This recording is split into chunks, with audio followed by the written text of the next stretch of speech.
video may contain content parents may find unsuitable for children. Viewer discretion is advised. Well, hey everybody! It's Hunger again, and welcome to another podcast stream. We're gonna go ahead and jump in the chat here. And,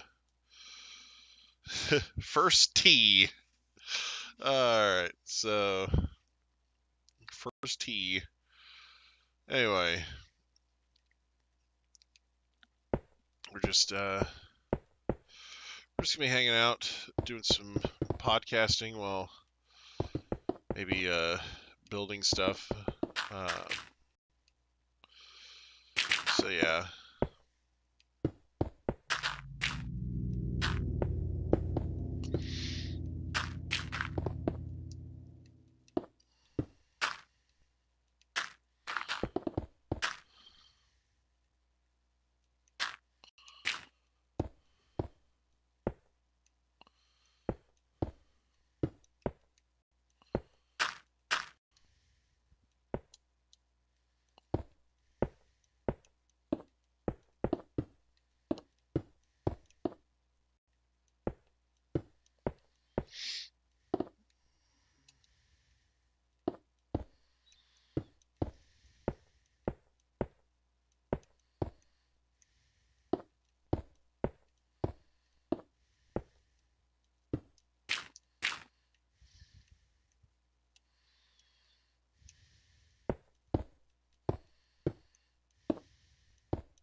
Alright. Yep, the podcast stream is here.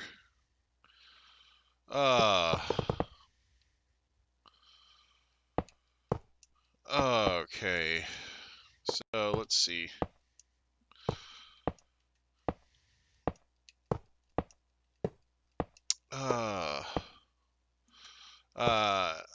Have VC open for the people in the Minecraft realm right now, but I don't know if you're the only one who's need a game on your phone to satisfy your ADHD. No, totally. Here, I'll jump in the other chat real quick. How about that? Well, here. Almost all the same people are in this channel anyway. All right.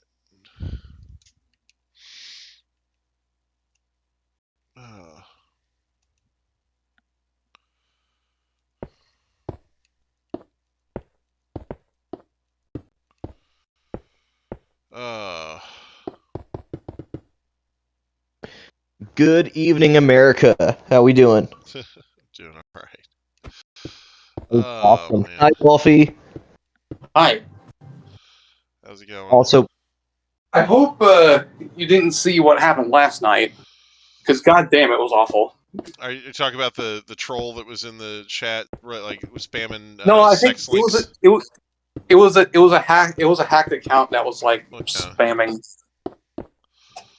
Well, yeah, that was did a pretty good job about vetting the accounts and everything. But yeah, see, I thought that Caps already had like kick ban permissions, so I didn't realize because it happened like earlier, and I thought it had been taken care of, and then everybody started griping about it. So I was like, well, crap. I was like, Leon said he didn't have those permissions either, so Yeah, he just deleted them. He didn't actually kick the bot. Yeah. So anyway, but yeah, so he was like, "This was an unpleasant sight removed." Yeah.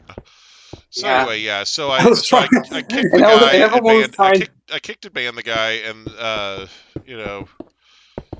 Yeah, I was trying to contact you. I was trying to contact you about it. And, right. Unfortunately, I had just left Discord running. I wasn't actually looking at it. Like I was so tired after on Friday night that I just anyway. Because I jumped on Friday night to post that Suikoden had was getting an anime, and then I just kind of left it open. So yeah, and then 10 minutes later, literally, the guy starts spamming.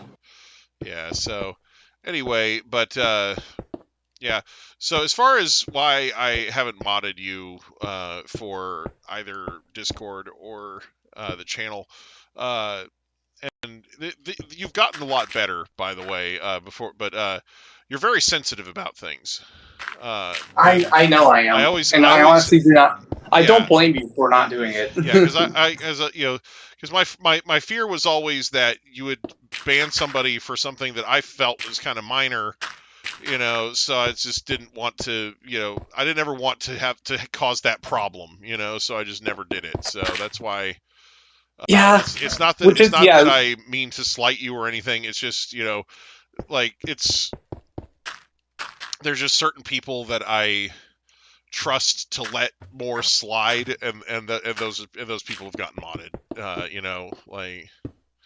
Yeah, so. I honestly, again, I do not blame you for not wanting to do so. It's not like I ever wanted in the first place. Yeah, well, because there's plenty of guys that you have blocked or muted that I really didn't think were that bad, but you found them annoying, and it's if that's all you were doing, then fine. But if it's on my channel and you're blocking them or banning them and timing them out, it's whoa, hey, Yeah, so. Well, what if they're fucking transphobes? I don't like those guys. Yeah, no, I get it. It's one of those things where, but because I've been threatened by transphobes before. Oh, I get it. It's one of those things where there are a bunch of people who who make transphobic jokes and things, and it's one of those things where even Pokemon Clover you can accuse of having some transphobic jokes and stuff in there, but it's just for the sake of having jokes. Between beliefs and then active conversations about it. The ones I've met have been pretty dead serious about it. Yeah, no, I get that. It's one of those things. So. Yeah, it is weird how Caps would think of me of being the mod, because I've been a part of your server for 6 years. Right. Yeah, it just in terms of tenure, you're fine. But like I said, it's just I'm more worried about your tolerances for certain types of behavior than anything. I know, it's really weird. Because people come into my community for Pokemon Clover all the time, and they make those types of jokes, and I just want to make sure that they're not being excluded by anybody. Yeah, so. I will admit I do tend to take things the wrong way. Yeah. So. Anyways, yeah, as far as Discord roles go, the main thing that comes with the Pokemon raid role is being able to access the voice chat channel. So we typically I typically will grant that role for people who I play on Pokemon with, because voice chatting in real time is kind of a necessity for some of that stuff, because they don't give us much time to do stuff, and sometimes having to type stuff out takes too long. So that's generally why we assign the role. So yeah, if you're interested in getting the raid squad role, so that you can do Pokemon voice chats with us, yeah, that's the main thing, because raid squad also gets you alerts when I do a raid, because not everybody in the raid squad does voice chat. You don't have to voice chat. It's one of those things where, because Hugo, for example, Hugo's in the raid squad. He hardly ever voice chats. I guess nowadays for a raid squad, it's just me and Ace. I mean, as far as doing voice chats right now, I love voice chats. Yeah, Quint did occasionally, Quint, but it's one of those things where. I remember having battles with Quint. Yeah, that was very short-lived. Yeah.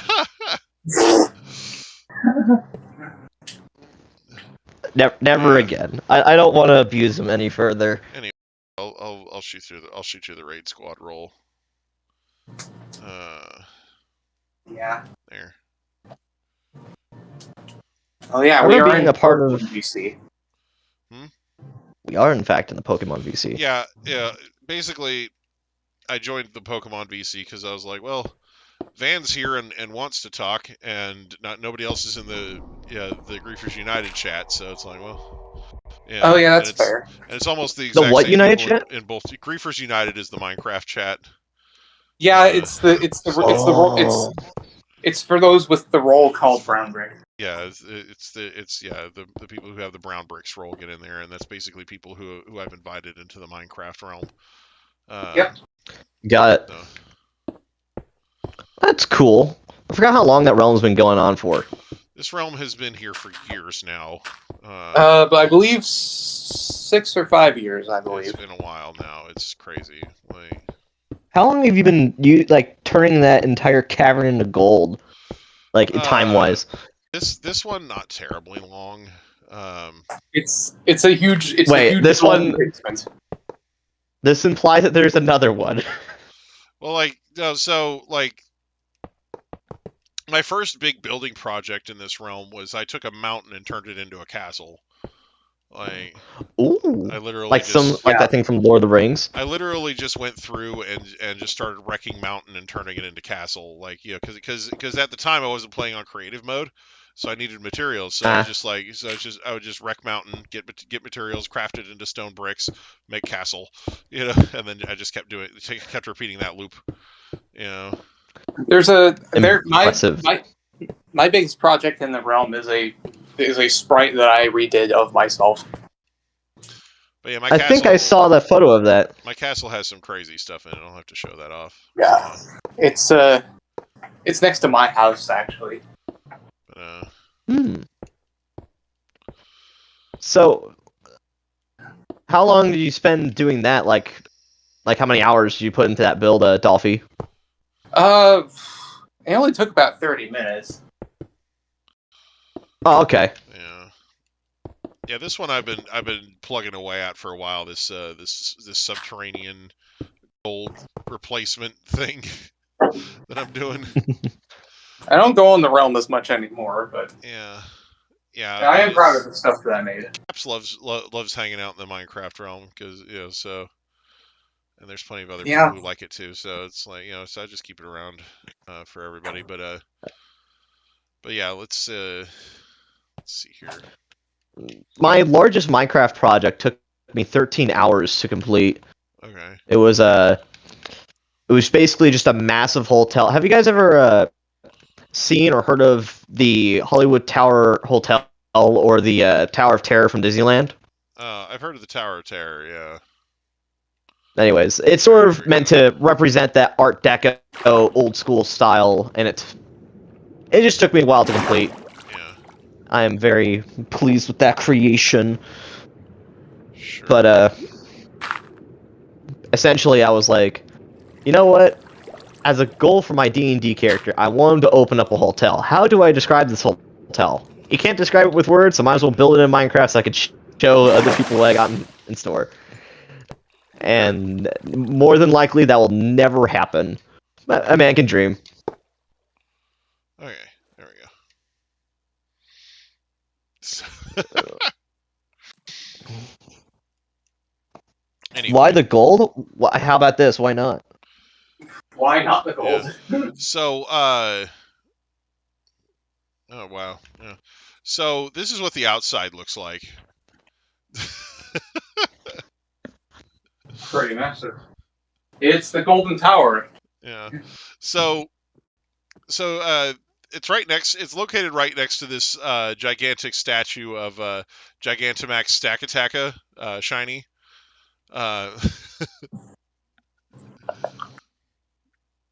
So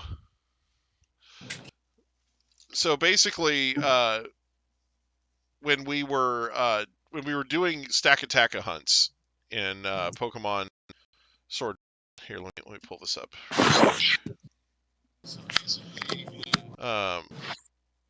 So when we were doing the stack attack hunts, because every shiny hunt that we do in Pokemon Sword and Shield, after a certain point, I started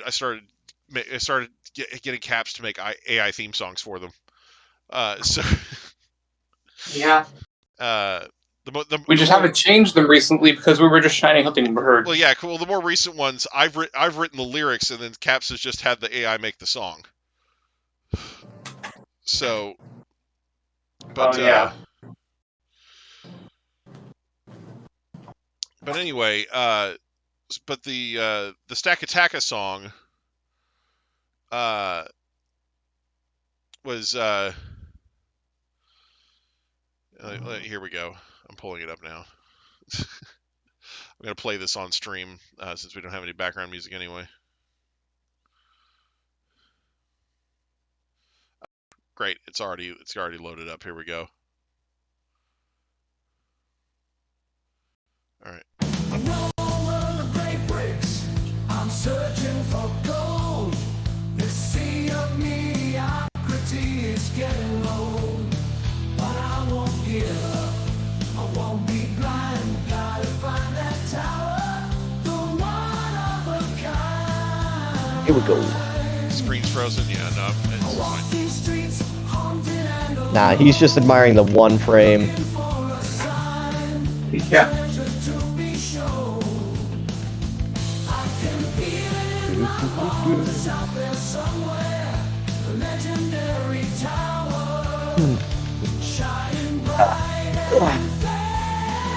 Right now I'm just playing some good old-fashioned Red Dead.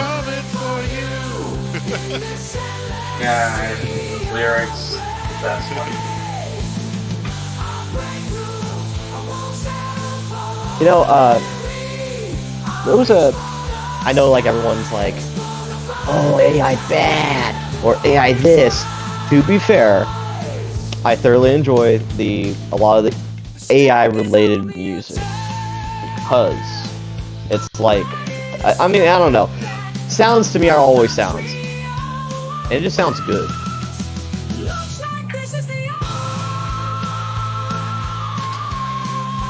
Alright. Dude, I'm actually really excited for Tuesday as well. Might finally be the day. Might finally be the time in which we get it. And when by we, I mean by you.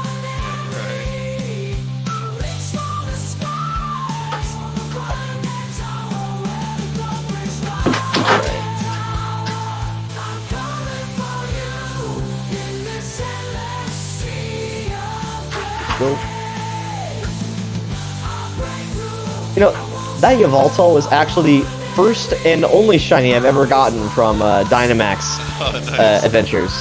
Yeah. Like, I have not gotten anything else. I guess you were due then. Yep. Due, or should have been paying attention. I don't know. Yeah. It's one of those two. But yeah, so anyway, but that was the song that we used for the Stackataka hunts while we were doing Stackataka Dynamax Adventures. So we have so I did the giant Minecraft Stackataka with the Gigantamax Pokeball flying at it. We have the pixel art shiny Xurkitree over here. Imagine dying on top of the tower, right?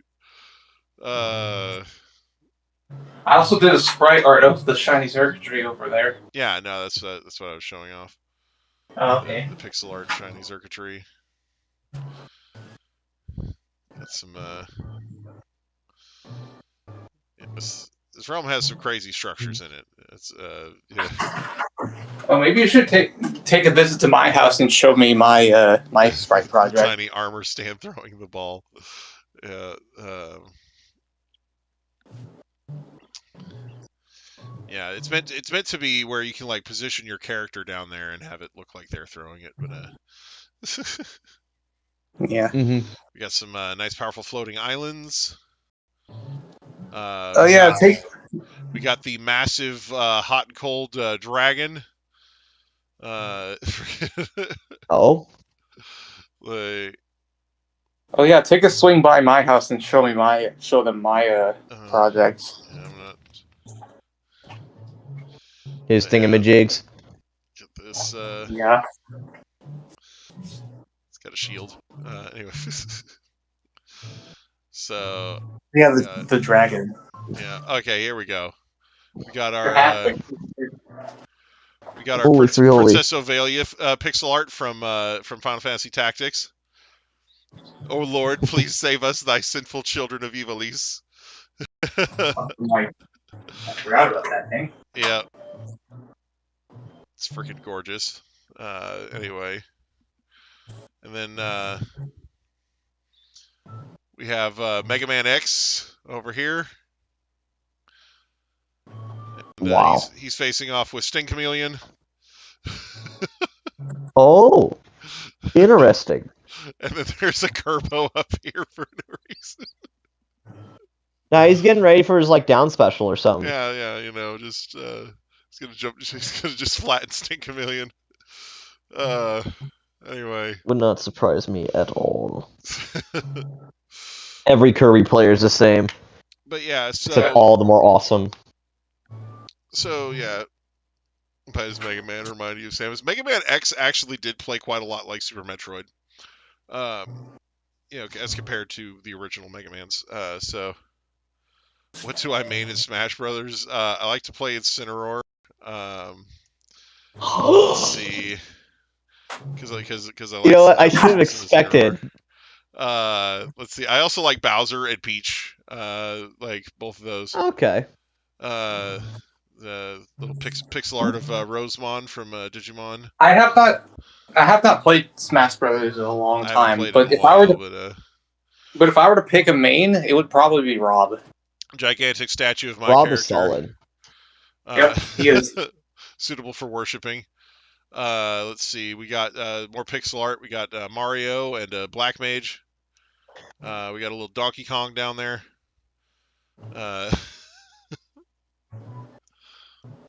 What's it called? The Blabo. I don't know if you guys would be surprised by this at all, but I main Lucario. Nice. We have a Pokemon Center over here. No surprise there. Nice. Yeah. Yeah. So Let's see, what else do I main? Nice, powerful Pokemon Center over here. We have the Mushroom House over here. Let's see. Yes, Caps, we are in fact looking at things. It's pretty cool. Yeah, I'm showing off the city to new people. It's pretty great. There's the Seed and Feed. Let's see. Sneed? Yeah. Sneed Feed. Formerly Chucks. Formerly what? It's a gag from The Simpsons. It's Sneed's Seed and Feed. It's formerly Chuck's. Oh. Yeah. Because if you replace all the Sneeds with all the Eads with Ux, it's anyway. So stuff. Anyway, more floaty stuff. Let's see here. I think I forgot to ask how everyone's night is going. We got McDorkins. I've had a good night. We got some pixel art of Marimon back there. Nice, powerful Digimon art. We got the Caps Lock Prime building, complete with giant statue of Caps Lock Avatar. We have Optimus frickin' Prime over here, just hanging out. I am Optimus Prime. I come from the planet Minotron. Good. We got a giant statue of a villager. Just because. Understandable. There's a lot of stuff that exists here just because. Big ass waterfall over here. Complete, I believe, with a hidden cavern somewhere in it. Yeah, here we go. Yeah, hidden cavern behind the waterfall. Standard stuff, really. Yep. We have a giant statue. There's of always a gotta be zombie. something behind the waterfall. Yeah, giant statue of a zombie over here. You know, just hanging out. No big deal. You know, it's an incredibly busy city. This we have the arena right next to the Caps Lock Prime building. What does the arena have in it? So the arena has a whole host of things. First of all, it has a ceiling, even though it looks like it's an open floor plan. It has a glass ceiling, so you can't just dive down into it for when you're playing creative mode. Awesome. Anyway, What kind of battles are in the arena? it's a living villager. Oh, that giant is it's just a villager that's been made gigantic. Okay. That's kind of even better, honestly. Yeah. So basically, when you go inside of the arena, there's a whole host of buttons and levers that you can push, and they basically spawn bosses inside of the arena proper. So. Oh wow, so it's like a full-blown mode. Yeah. So basically, you go up to the control room, and you push the button for the boss you want to spawn, and it starts up a boss encounter. Awesome. So, Would be so down to have a Pokemon battle in there. So yeah, so basically there's signs. Summon Pumpkinhead. Summon the Warden. Yeah. You know. Wait, hang on. I just made a realization. Elder Guardians. Caps, you're here, right? You know, Oh my god. summon the Wither. Oh wow. Hard mode. You know. Pumpkinhead. It's a skeleton that has a pumpkin for a head. I think. All right, so Caps. Summon Steve. Pokemon battle. Yes or no? Summon Johnny. You know, so yeah. So turn back time. All these little command blocks that make the boss fights work. Anyway, but yeah, basically, there's like this kind of box here, and you could summon various monsters and have them fight people in the arena for your amusement, or for my amusement, really. Or you can summon multiple monsters and have them try to kill each other. So, you know. That's awesome. But Caps, you just woke up. I'll give you a while, and then I'll ask you again. Okay? Is that okay with you? Dude, you're like the one person in this Discord I haven't fought yet. He just doesn't give up.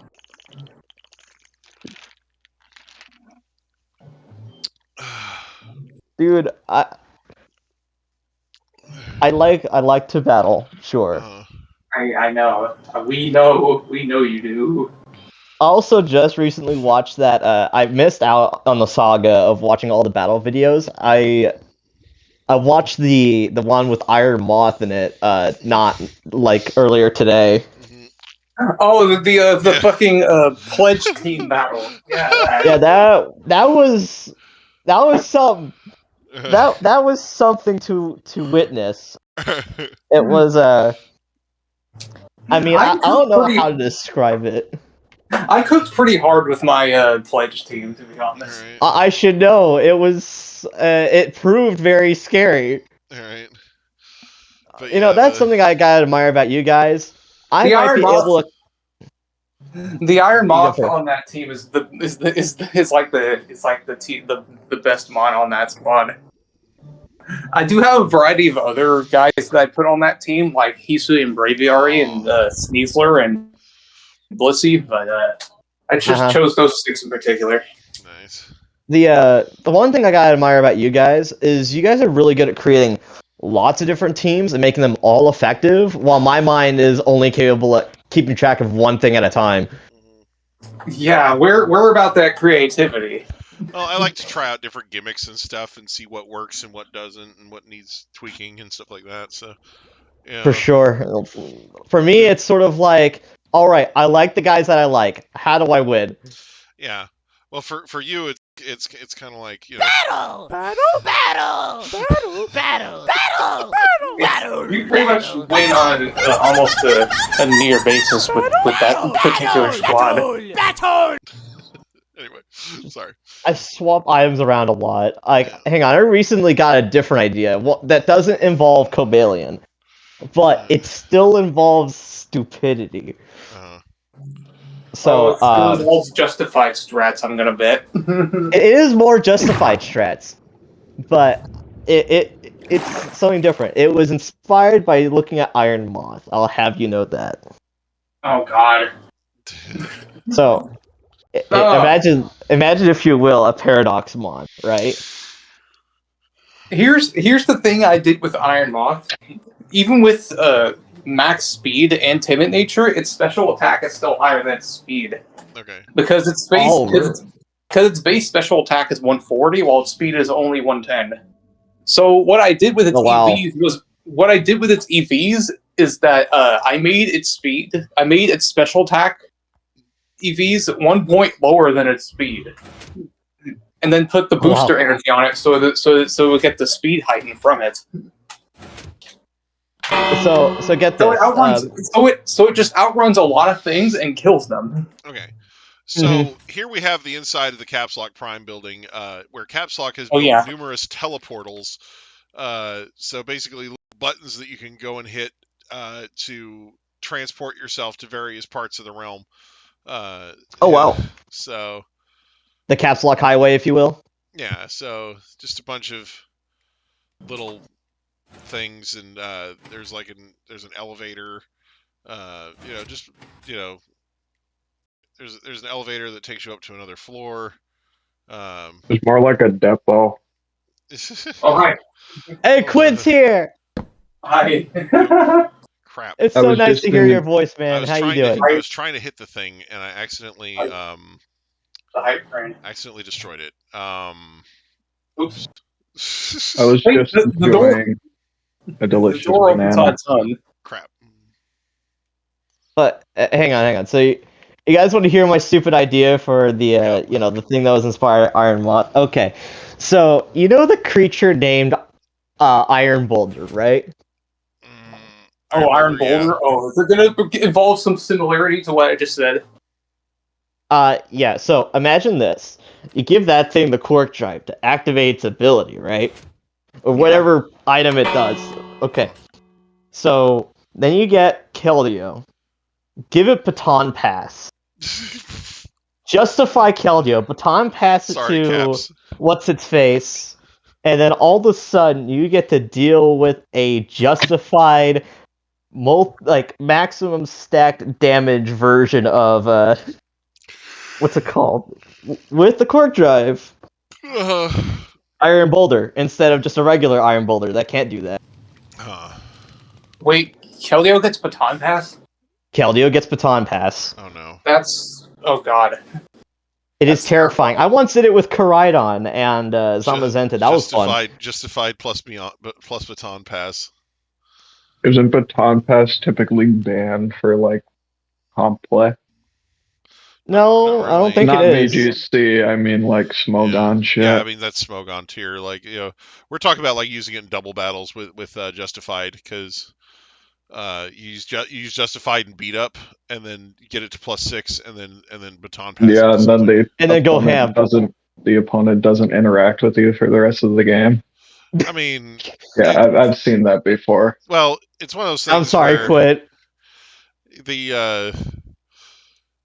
Typically you still have 2 Mons, so if you can do something with that, so just it's gonna waste make both sure the of other your guys don't moves have into Earthquake. the guy that's gonna retaliation sweep you for it. Yeah. I'm sure that'll go pleasantly. Well, Iron Boulder has 124 speed. Wow, that's actually really fast. He's terrifyingly fast. Now, the worst part about that strategy, though, that I've come up with, is the fact that there's 3 threats you want to look out for when you're trying to do that. Well, one of them's probably Calyrex, I have to guess. Actually, I built that creature to fight Calyrex. I made him Terror Dark for that reason. But the main thing you want to watch out for is someone who's going to either A, flinch Keldeo, B, have a grass move prepped or grass move prep to either deal with the Keldeo or the incoming baton pass victim. Uh-huh. So Yeah, that's it is a matter of luck if it's able to be pulled off. Huh. You gotta get lucky with the first outs. What's good in grass these days? Rillaboom Elysian. is like the go-to for most Rillaboom people. is really common. Yeah, because basically it sets up its terrain and then spams grassy glide. That's what it does. It has grassy glide, so it gets priority. So even if So, they set up it's and a they have brainless a bunch of monkey. speed, yeah. And the thing is, it resists the water fighting Urshifu, so a lot of people bring it for that. It also has a couple of other things that people really like about it, but it's mainly It also mainly an gets fake Urshifu out. counter. Yeah, it does get fake out as well. So yeah, it's I've mainly there to help control the Urshifu though. I've seen people bring BBC. I've I seen mean, it people seems bring like it controls anything weak to it. Kind of does. What is it? I've seen people use Okie Dokie to counter it and Okidogi, yeah. What is it? Wolfie Glick actually proposed a really interesting counter to that Urshifu, and it was based on the fact that it often leads with like Tornadus and basically what he was saying was Bramblegast. Bramblegast, yeah. Because it has Wind I Rider. remember that. Because he's immune to wind moves, and it's a grass type. Yeah. So, have I been to the Pizza Hut? Pizza, boneless. I don't know if I've been to the Pizza Hut in this realm or not. Ironically, I did have pizza for dinner, so... I had pizza rolls. Yeah. I used to work at Chuck E. Cheese. Yeah. Let's see, what else? I had a delicious banana. That is awesome. Banana. I'm very happy for you, Quint. Oh, I may or may not have run over a chicken in Forza Horizon. Oh yeah, I put those zodiac symbols in the sky over there. It's powerful zodiac symbols. And there's my character over there. Yeah. Anyway. The gulp, the zodiac killer. My goodness, are you having a stroke over there? You okay? Thanks, dude. Gulp.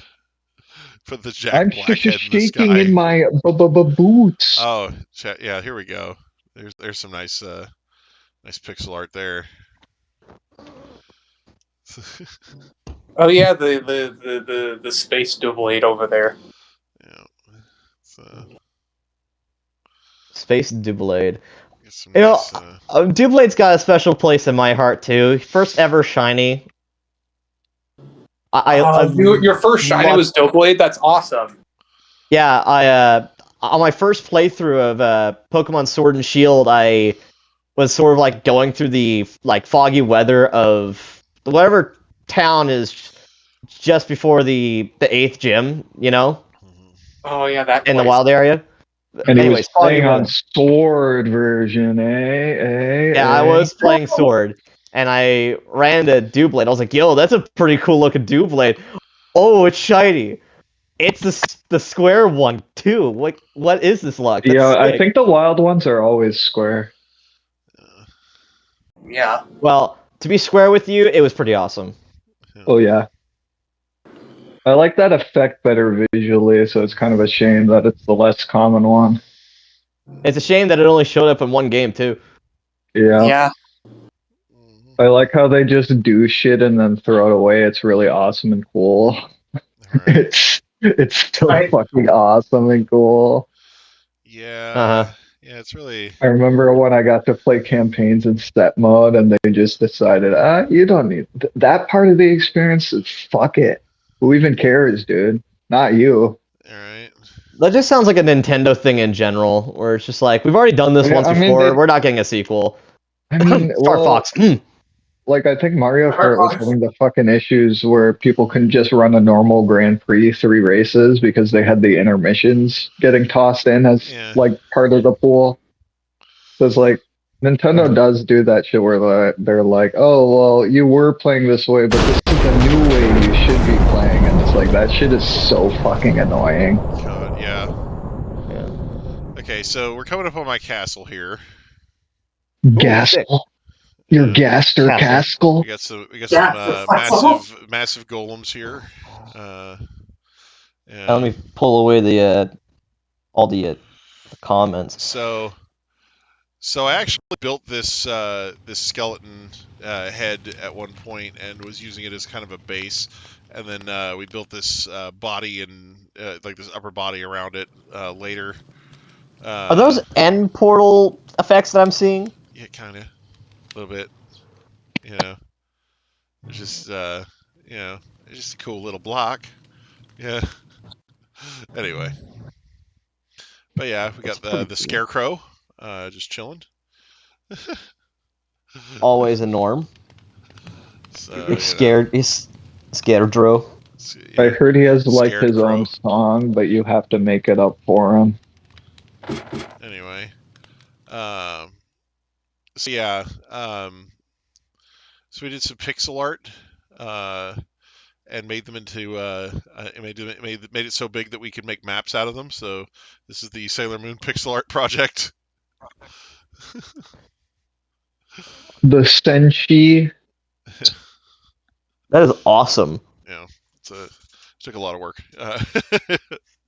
I can imagine. But, Most of everything I've seen so far in your realm seems like it's taken a lot of work. Mhm. Well, does it work if you're playing Minecraft? I mean, there's time put into making content for other people like us. The building with the end. I, has the all game viewer, secret am blocks in so it, yeah. pleased. But yeah, so So I figured out Minecraft. that the bench for my little dining table, I used it as an ironing board, and my sister goes, "Oh yeah, just throw a couple towels on it so you don't burn whatever you're ironing on." And I did that, and there are clear fucking light discolorations on the dark wood from where the iron very clearly was fucking up the shit below it instead of the 2 towels I put down. Man. Which is Yeah. so awesome and cool. So, yeah. That sounds like gun cleaning in a nutshell. Please keep the chemicals away from the tables. Yeah, so we got some nice paintings I mean, there. it literally just heat and water, and I had a couple layers. It didn't even like get the wrinkles out of the clothes, so I'm flabbergasted that it burnt the shit underneath. Yeah. Dude, Also, you'd think a burn would be like darkening, but nah, this shit got like lighter. Yeah. that means that the bout is set on fire, you know? Yeah. That would have been a bummer with the fucking. I don't even know if this is real wood. Yeah. What does it feel like? Like plastic. I see.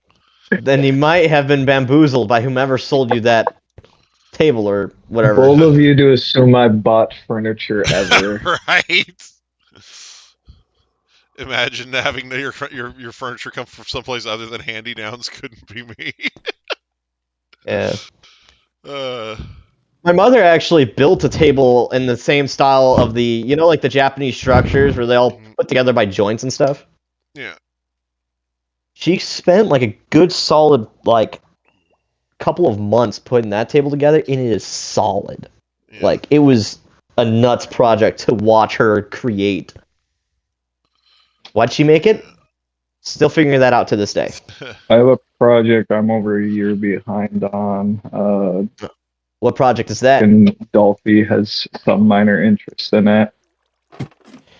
Funnily enough, through sheer happenstance. But the Quarantine Crystal ROM hack, they had like a card game project, right? Mhm. A bunch of people did the card arts for those, like personally. Mhm.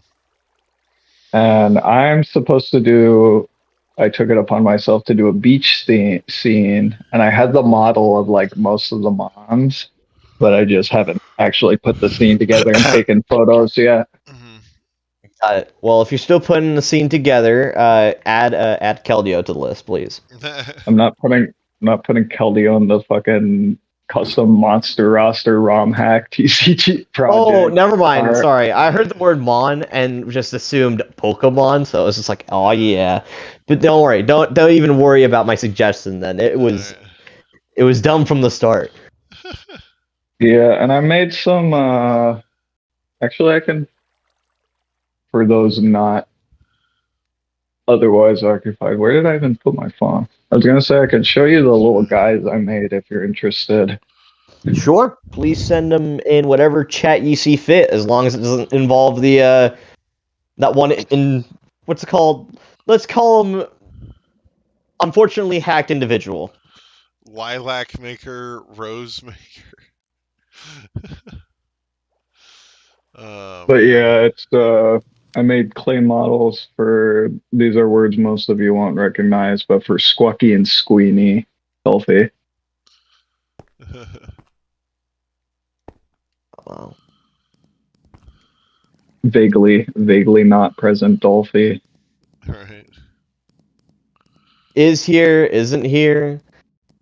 It's So, Dolphin. and then the other thing is when I was first playing the ROM hack, some designs would get updated later, right? So I have two of the old model. It's Stinpeon. He was a little like club-tail scorpion guy. Oh. Yeah, and they changed him. Now he's Neobite, and he's a little fang critter. The tail comes up and forms like the top part of the teeth. So Interesting. I apologize for the lighting. I don't want to move these too far from their holding receptacle. Hang on, are you screen sharing right now? No, I'm gonna like just put them in stream. Fucking what chat do I even use? Stream team. There we go. Oh, Cass is in this chat. He's just muted.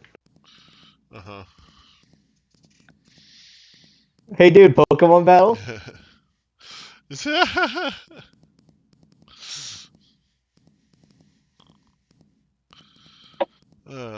I understand if the answer is no. I will eventually stop bullying you one of these days. For a battle. Let's see, we got some nice pixel art over here of the Minecraft axolotls. Ooh. Then we got some banner art with Pac-Man chasing the suspiciously creeper-like ghosts. Interesting. That's cool. Yeah. Let's see here. What else do I have in here? What in the world is that? It's a Squeenie. Okay. That's interesting. That's as much as I get to say about that, because there's nothing to describe that. I won't send them all, but like that's the gist of what I've been doing. That's awesome.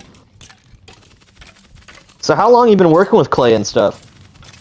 Since I was a kid, but I don't really do anything super fancy. It was mostly just making action figures for myself back in the day.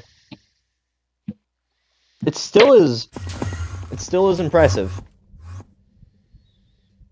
Yeah, like you can get a lot more into it. Like I'm kind of half-assed with the textures, right? I'll just put like lines or whatever where I feel like and smooth it out as best I can with my hands. But like if you use like a little tool, you can get like fucking really intricate. Yeah. That's what's it called? I think I found it. It's like fine sandcastles at that point. Yeah. Okay, yeah. This is I think this Oh, I just cracked my wrist. My wrist's still in one piece. Hopefully, we're not gonna go talk to a doctor about it. Let's see here. The wrist brace is real. Can we get much higher?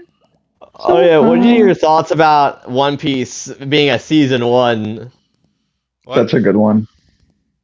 That's a good joke they told. And what's fucked up is every time I try to search when season 2 is airing, because I keep forgetting it's like fucking late April, I think. Again, oh, yeah, I keep forgetting. Yeah. Well, because basically, because the show has been running continuously for so long, and then it had a hiatus, and now they're like, okay, here comes season 2. It's like, oh, that's a good one, haha. That's real funny. But well, every time you try to search One Piece season 2, it brings up the fucking Netflix show. Yeah. So it feels like a fucking marketing like psyop. Yeah. Right. Anime. Get them to watch season 2 of the Netflix live action series. Like it We know seems what you fine, but I'd desire. rather watch the continuation of the story I'm already watching. Right. Nah, that'd be too good for us. Also, I think I have ReZero to catch up on, so when I'm finally in a binging mood, Oh I'll my probably gosh. watch that from the fucking beginning again. I can't binge ReZero. It's too sad. I have to. It gets sadder and sadder every fucking time. Exactly. Okay, here we go. So I What found exactly the way in. even is ReZero? I'll explain It's it in like a an minute. isekai. But check out the pixel art room here. We got yeah. I'll let wow. Hunger do the plot synopsis, but it's Yeah, one of the better written isekai of the past fucking however long it's been that they've been doing them. The starter characters from Final Fantasy, the original one, and then we look up and we got a portrait of Ramza from Final Fantasy Tactics, just hanging out up there. And then we have this nifty elevator system. Yeah, That's impressive. So go up to the next floor. And I remember some years back, me and my I went up to brother and right. you know how like kids they have like infinite time to do whatever. Yeah. My brother and I mean yeah he was a smarter one, so I was pretty dumb relative to him. Right. Anyways, point of the story: he built a redstone elevator in survival, just for the hell of it. Yeah. I was like, how in the world did you do that? Yeah, so... Well, you see, it's simple. You install the redstone into the wall so that nobody can see it, and it is all pretty. And then you make it in a line to the machine you want to power, and then the redstone, you power it with the redstone powering apparatus. Is that all making sense? Alright, Reddit, I got you. Anyway. Reddit stone. That's powerful Reddit stone. It sounds like it should be amongst the Infinity Stones for worst things to have in your gauntlet. The Reddit stone in your gauntlet, yeah. Yeah. Speaking of building things, I've been looking at my fucking Pikachu deck, and oh my god. Shit is fucking tragic. So I'm running a TM that's rotating out. I'm running Nestball to support all the Chud basics I need, which that's rotating out. Yeah, here we It's go. really tool heavy, and then there's gonna be no fucking tool search once Arvin is gone. That's rotating out. It's like there's just a big fucking chunk in a third of this deck once rotation hits. It's one of my more recent builds that pisses me off. And this is for what game? This is Pokemon TCG. Oh! Fucking Penny's rotating out too, so I can't even fucking scoop up my Pikachus after they live one hit. Awesome. That's one thing, Pokemon competitive-wise, I don't think I'll ever be able to get into. It's the TCG space, because, like, it's a lot less approachable in my mind. Yeah, higher level is just insufferable. I have no other way to describe it. I mean, there's fun and there's more deck variety than they've had in the scene in a long time, like at top level, but also it's like a lot of the deck variety is just fucking dying. like literally in a month. So it's like it's hard for me to give them a pat To on the keep back up. for that because their card design is, oh yeah, these 2-year-old cards they're too old to play with. Go buy new ones, ass. Yeah. Ooh, that ain't good. Well, basically every so many basically every year Every they year is rotate a out the block. last like the stuff that's like more than 2 or 3 years old. Yeah. Considered Anyway, legal. yeah, like so. Yeah. To maintain healthy card balance, they say as they print fighting support for Lucario and Lucario alone, Well, just because. one of the things that they do is that they will reprint like certain staple cards, so that you can still Yep. use them, but then all the other stuff they're Well, like, yeah, no, you know, you just go ahead and not use that. so I was fucking looking into that, and all of the professor's research, the fucking Professor Oak from base set, that shit is like in the regulation that's rotating out. I haven't seen them update a new one, so Well, I'm just kind of like, well, am I going to be able to play the most basic supporter card in the right. game? So Professor's research, because Professor Oak from the base set It did the isn't same legal. Well, thing. it It's isn't legal just it anymore. They just was. changed the name of the card. Yep. So they have a card that does the same thing, but the original Professor Oak isn't playable anymore because they changed it to Professor's Research. But yeah, basically that's been reprinted in every base set for every set that's come out. So Not Mega. yeah, it's not in Mega Evolutions yet, but Mega Evolutions started early because technically the Mega Evolutions and Phantasmal Flames should have been the last 2 sets of the Scarlet and Violet block. I'm glad they weren't. I'm Yeah. so fucking glad they weren't. Yeah, Holy so shit, that would have made me so fucking mad. so yeah, that's kind of the. Oh, here we go. Yeah, so here's the rest of the pixel art here. So we got the advanced forms of all the Final Fantasy characters. And we got the custom Final Fantasy character for me that Caps did. So we made a pixel art of that. So yeah, Also, they're fucking. Sorry to keep talking about this, but they're fucking assholes because all the professor's research variants are like clustered in fucking prismatic. So you have to go fucking find someone who's open prismatic or hope the card shop has them in bulk. And then the other ones that weren't in prismatic were fucking toolbox promos. Yeah. Well, and the thing is, you can play any variant of Professor's Research that you want as long as it gets reprinted. So yeah, my point is, it's fucking annoying if you like want a specific professor. Oh, yeah, like that's kind of the appeal. Yeah, if you're trying to Because like the promo ones, if you want a full set of those, it's going to be way harder than the ones that are just fucking shitters in a different set. Right. It's the same thing for boss's orders. Like it's annoying.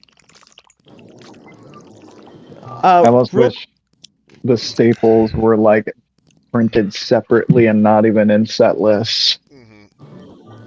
But So when we say might be a bit of TCG an card annoyance. game, we're talking about the thing you're able to play on mobile, or are we talking like cards you can collect and both play against other If people? I said pocket, I mean pocket. If I didn't say pocket, I mean the real thing that I'm playing with my hands. Yeah, because it's one of those things where Pocket has certain cards that you can't really get in the main game, and vice versa. So, but they're essentially the same game mechanics. So, fucking Pocket's latest set is the fucking Paldea Evolved cards that are rotating out. Yeah, that's kind of funny.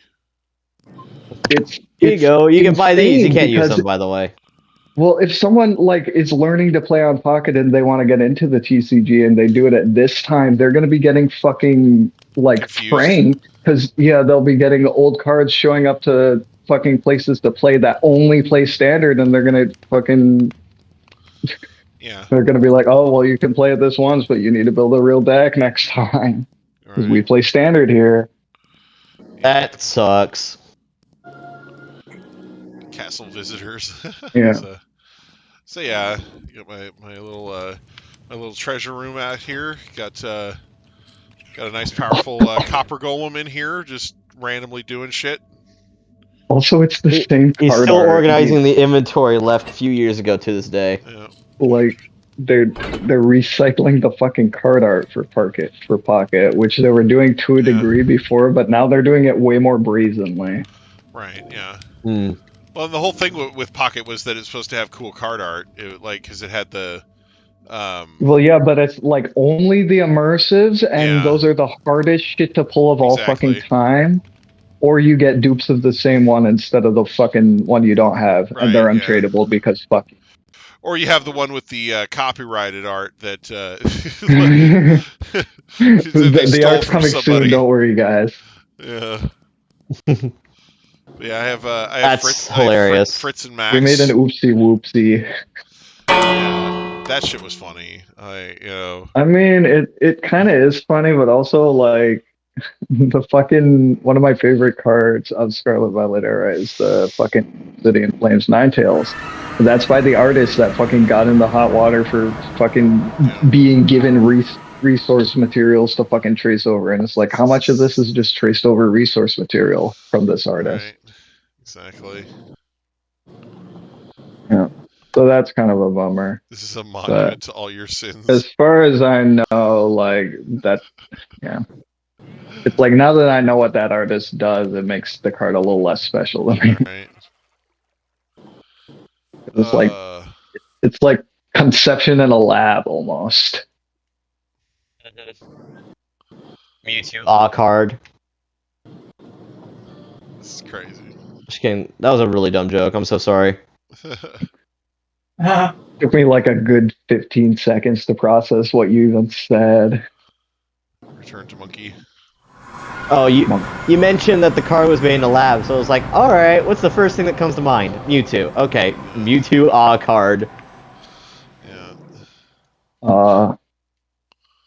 Now I explain the joke, so it's not funny anymore. Thank you. Why are you in my cap? There's nothing in it. See, look, it's just knives. It is literally just knives and fucking knives and bags. Hey man, I'd subscribe to your Only Knives. Your Only Knives. I don't want my cat to be in this cupboard with only knives. Hey, why are you even in here? Why am I being attacked? Wait, people are being attacked? Get out of there. Hey. Get out of there. Wonder if there's bugs under my sink or something, because he's acting like he saw something. That would be a bummer. Oh no, wait, no, I'm just being stupid. He wants the plastic cabinet. He just opened the wrong one. Oh great, it set my spawn here. I swear to God. You live there now. Thank God they keep inventories on. You don't have to keep recollecting your stuff. Right. Mm. I was supposed to be in fucking Also, creative mode, but apparently this portal made me maybe switch to a different mode automatically. Caps, it's all your fault. You know, a funny caps lock frame. You know, I'm sitting there trying to do a tour, and it's like, oh nope, hard mode. Fuck you, bitch. You know. Well, that's kind of stupid. Yeah. Anyway.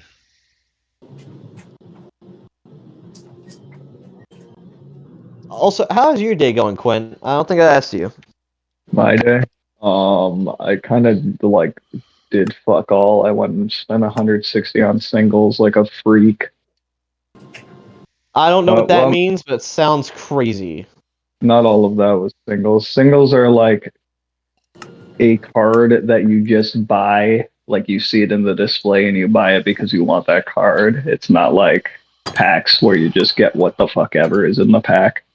Oh, it was this. Oh, okay. It was this little fucking piece of shit right here that did it. Yeah, I don't want it to update my game mode to survival. I want it to change back to creative. Thanks. I mean, yeah, Dragon Shield put out more Apparently they did some before I didn't know, but they just put out fucking Mega Man sleeves. I got some of those. Ooh. Yeah, they seem neat. Why can't nice. I change to creative? Caps. Just kidding. Why are you the one calling out on him? I don't know. I just feel like it. I haven't battled him yet. Okay, sure, but Also for Don't worry. I'm For just any being of you- stupid. for any of the destined rival heads out there, I'm only missing for regular IRs the fucking Hydrapple and the what is it? What's the other one? I'm blinking. It was the Rotom. Fucking duh. Yeah. But got all the fucking there are like 5 illustration rares that are just fire types in that set, I think. See, the really motherfucker. Who the fuck is dying?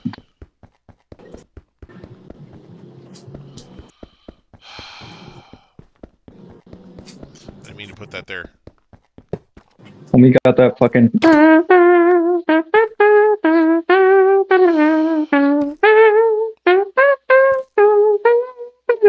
Return to monkey. Reject humanity. Return to monkey. It says return to monkey, but if I push the button, it doesn't do anything. we didn't even return to monkey. The monkey button is broken. Did it have something to do with you destroying one of the buttons on I accident? didn't. That was back at the tower. It shouldn't have anything to do with anything. I don't want to be in here. But yeah, I got my friend coming God damn over it. tomorrow, Seriously. Oh, nice. so that is cool. He's been playing some Soul Silver. I was trying to get him to evolve his fucking Geodude before he got here, but it's Why does level, he anything Hold on, I'm gonna try something. 20, and I don't think he's gonna get 5 levels tomorrow morning on the way in. You got this. I believe in you. What if I load myself in and then Caps teleports you to me? But apparently Heart Gold Soul Silver is fucking stupidly balanced, and you can just get a metal coat, fucking catch a Scyther at the bug catching competition, and you have a fucking technician Scizor going into Morty. Not that it helps you for Morty, but like I don't know why. I don't know why they let Why you not? do that. It's the same reason that, actually, I don't know. I never played In Crystal any of Metal those free Coat was Switch. from the fucking Hello, guy Metal. after you did the fucking boat quest to get into Kanto. Like you got that shit after League Clear. I think the Pokeathlon is kind of fucked up and stupid and evil sometimes. Like I Feel get that. why the Leaf Stone is there. Like I don't know why the fucking metal coat is available every Friday. Oh, now it works. Now it wants to fucking work. Me, in case I wanted a Steelix for fucking Morty. Why can't I change my game mode back? I'm the fucking Realm owner. Why can't I fucking change my damn game mode back? Oh my god. Okay, that took forever to load. Jesus Christ. Thanks for helping me get out of there. You didn't do anything right. So Like fucking seriously.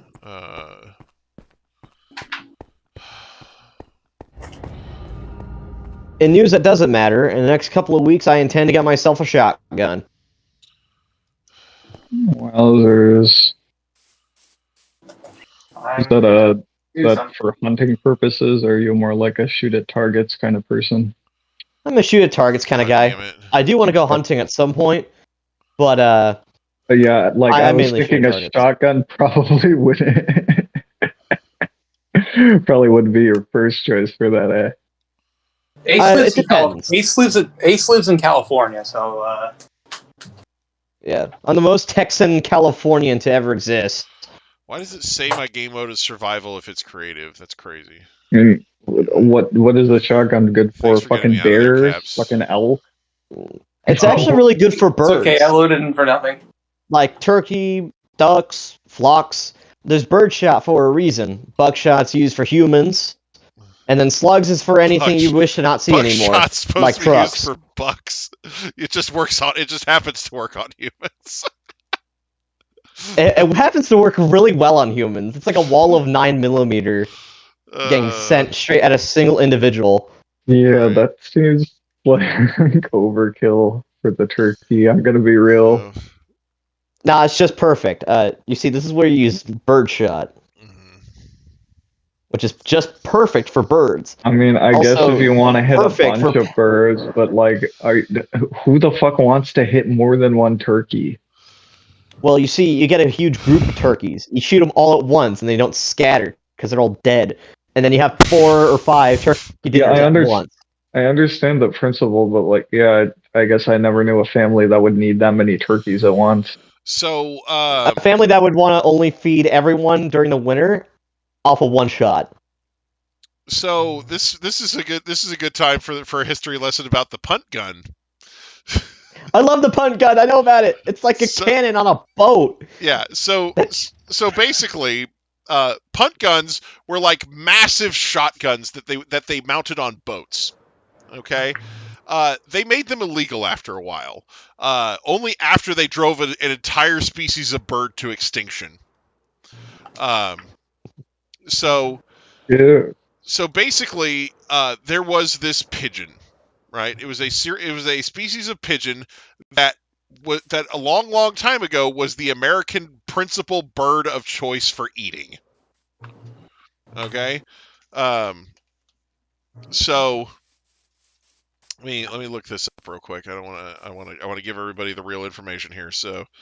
Yeah, that was like the other shit because all we have left alive now is like rock dove descendants, right? So basically, so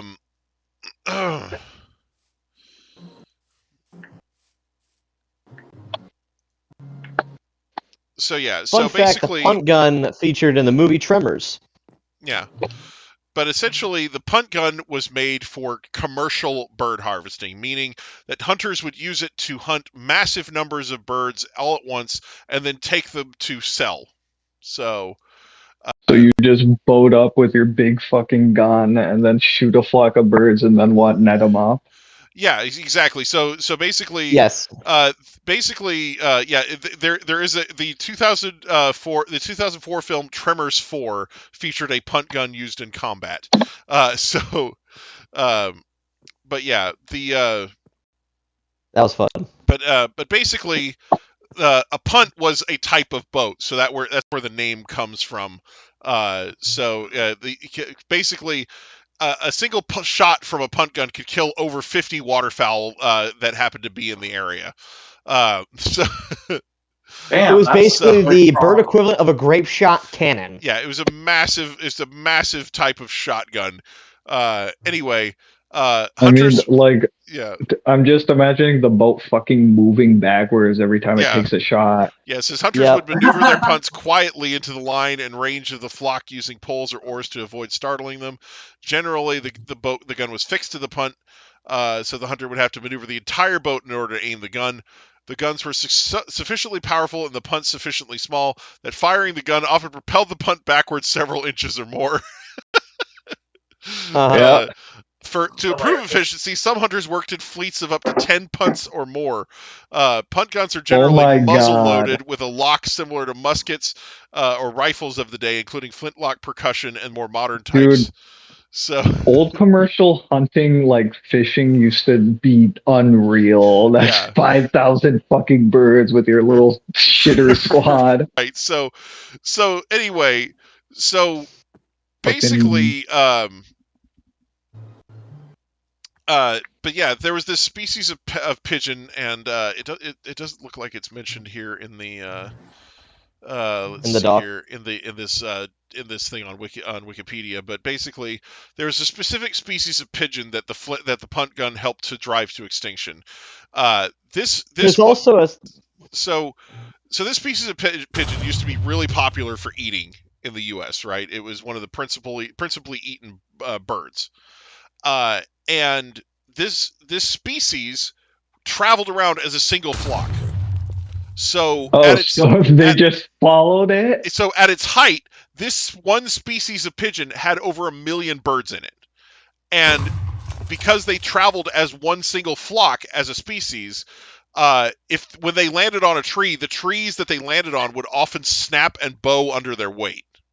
Yeah. Because there were literally millions of birds descending on one before. freaking tree, right? So then the punt guns started. The people with the punt guns started going after them. And there's just regular people too. Yeah, these are just people, regular people things. Yeah, these are just people who wanted to hunt these things, and then sell them. But like they didn't have any concept of commercial extinction, reusability, and sustainability, things like that. So they're like, I'll just kill 50 birds in one shot. It's fine, So yeah. So yeah, they were just going around and shooting stuff. So now here in the U.S., punt guns have been made completely illegal for hunting. In the UK, there actually are still punt guns that are allowed to be used, but they have very specific rules about how wide their barrel can be and things like that. So, and there's fewer than 50 of them in active use. So there's basically they had a law called the Wildlife and Countryside Act of 1981 that limits punt guns in England and Wales and Scotland to a bore diameter of 1.75 inches or 44 millimeters. So it's basically it's. Also, ever since Queen Victoria's Diamond Jubilee in 1897, there has always been a punt gun salute at every coronation and Jubilee. Do you know that this ban does not mean illegal to own? It just means illegal to hunt. So people can still shoot punt guns on legal properties. Own punt guns, and many people do use them, own them as historical relics, and some people do still fire them, like you said, but they are only for firing recreationally because they can't. Basically, they have the same legality of a cannon. Yeah, so it says in the United States, the practice, hunting via punt guns depleted stocks of waterfowl, and by the 1860s, most states banned it. The Lacey Act of 1900 banned the transport of wild game across state lines, and the practice of market hunting was outlawed by a series of federal laws in 1918. While use and possession of punt guns is still legal, federal regulations prohibit their use in the hunting of migratory waterfowl. So that's the But like I said, they do still let you use them for hunting in the UK. Required that, but they require that you meet certain metrics. Standards. Anyway, standards. Yeah. So anyway, and like I said, there's less than 50 of them in use in the UK for hunting anyway. So fun fact: there's a rare achievement in Red Dead Redemption 2 that you get after making a bird go extinct. Yeah. So. But yeah, punt guns are cool. I intend to get a shotgun for recreational purposes. Yeah. What's fun about a shotgun is that they can fire just about almost anything as long as it's within the cartridge. Buckshot. Yeah. So. Bird shot. This is a great image. I'm going to show this image off in Discord. So this is a man holding a shotgun next to a punt gun. To illustrate the size difference between the two. Yup. Where is that? I like how it's just named CEO. Yeah. So I put that in stream team for everyone. Okay, yeah, so. Oh wow. They are massive, Jesus. Yeah, this is why they were attached to boats. Yeah. They're freaking huge. No kidding. It's incredible. It brings a tear to my eye.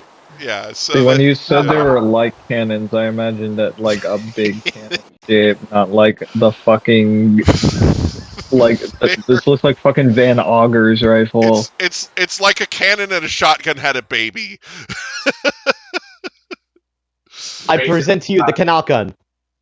Let's see here. Imagine in a different world, these were just called the Long John. I'm sure there's someone out there that's nicknamed their punt gun Long John. Oh yeah, Long John Silver killed about a fucking 1,000 of those birds out there. The one thing, I mean, I own like a rifle, 3 different revolvers. I just lack a shotgun. I want a shotgun. Why do I own 3 revolvers? Swapping to your secondary is always faster than reloading. Is that like a gamer thing? No. It's a, for me, for fun thing. Because imagine if you will, I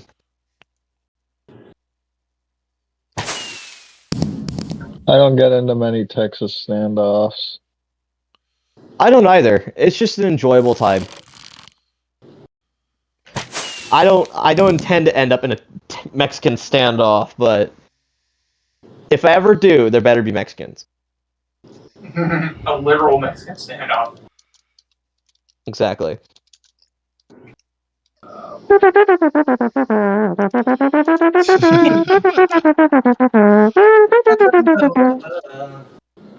Yeah, that's glorious. Now, another thing I'm really excited for is Champions. I really can't wait for Pokemon Champions. I can't wait to see the godly amount of fucking Mega Rayquaza spam that comes back. I can't wait to fight that. Yay! Also, you know what else is gonna Champions? I sleep. Let's see here. I think what else? You know what else I just realized is gonna come back? What? Ultra Necrozma. Oh. That's the big version everyone's like not great about, right? That's the Ultra Necrozma is like that's the PTSD inducer from the pre-Switch titles. Aside from Cynthia, but a single Pokemon. Yeah, Ultra Necrozma is basically the Nuzlocke enter of Ultra Sun and Ultra Moon. Got it. I'll keep that in mind. What typing is Ultra Necrozma? Please let me know. Psychic Dragon. Okay, we ball. Maybe. Probably not. I mean, depends. I definitely need to fight it first before I am able to make up my mind about it. Yeah, the 3DS era had a bunch of broken shit released. Dude, I feel like it got significantly worse. Actually, did it get worse? I actually don't know. I mean, we won't know until Champions drop, until they bring all the new Megas and what abilities they might have. Yeah, the reason why I asked did it get worse, because, like, I'm thinking in the realm of, like, there's Zacian, there's Zamazenta, there's the Calyrex situation. But then I'm thinking to myself, Dark Aura, whatever the Fairy Aura one was, you know, a lot of other problems were introduced before them. I think just every generation's had their reign of terror. To be honest, I really do not think Ultra Necrozma is that bad as Zacian or Zamazenta or Mega Rayquaza. Oh, okay. Just as a matter of how many people will use it. Yeah. You are right. So apparently the species of pigeon that the punt guns drove to extinction was called the passenger pigeon. At their height, there were somewhere between 3 and 5 billion of them, impressive. And they migrated in enormous flocks, and was once the most abundant bird in North America. It was a fast flyer that fed mainly on mast food and invertebrates, fruits and invertebrates. It says. practice communal roosting, communal breeding, and its extreme gregariousness may have been linked with searching for food and its predator satiation. So, but basically, they were originally hunted by Native Americans who did it the right way, and then the hunting intensified. Who didn't have punt guns? Yeah, after Europeans got there with they viewed them as cheap food, which resulted in hunting on a massive scale. So because since they sold for cheap, you had to have a lot of them to make a bunch of money. So Yeah. So there was also a lot of deforestation, which cut down on its habitat.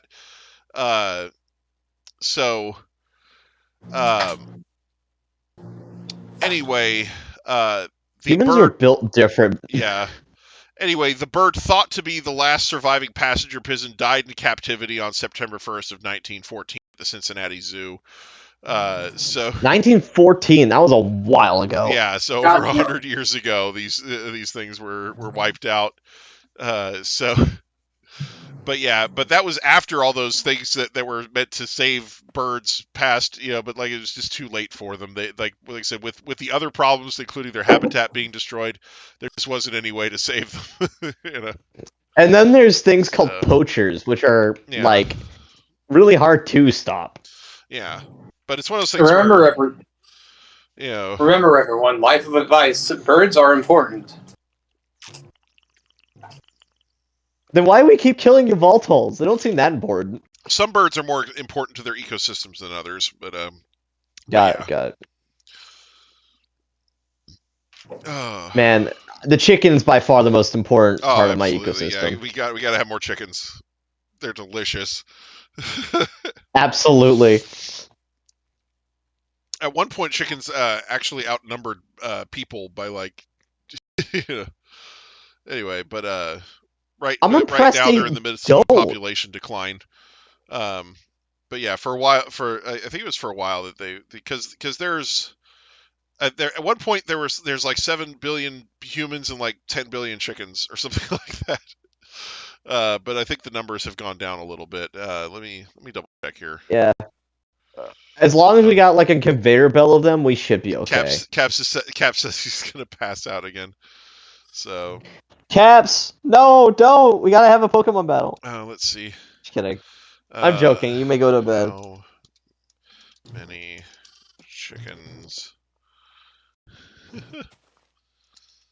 are there? I'll get that battle one day. Oh, okay. Yeah, never mind. Sorry. So chickens still outpace human beings? Yeah. Just a little bit? So according to... All right. So according to AI Overview, there's an estimated 26.5 to 35 billion chickens alive in the world at any given point in time, outnumbering humans more than 3 to 1. The global population is rapidly replaced with over 70 billion chickens slaughtered annually for food. So keep that in mind. Bro. Over 70 billion chickens are slaughtered every year, and there are still over 35 to 20, like 26.5 to 35 billion of them on the planet anyway. So that's awesome. Dude, we're never running out of food. Just like Asia is the leading region in terms of human population, they are also the leading region in terms of chicken population, with over 46% of the world's chickens. Roughly 3.5 to 5 chickens exist for every person on Earth. That is awesome. I'm so... That's like the best news I've heard outside of Jesus having died for my sins. That's awesome. Says because chickens are raised for meat and eggs, the total population is replaced roughly twice a year. Wow. Oh my gosh, brother, their respawn rate's crazy. Right. In the United States, an estimated 10 million people keep chickens. Oh man, that's pretty great. That's a lot of chickens. That is actually awesome.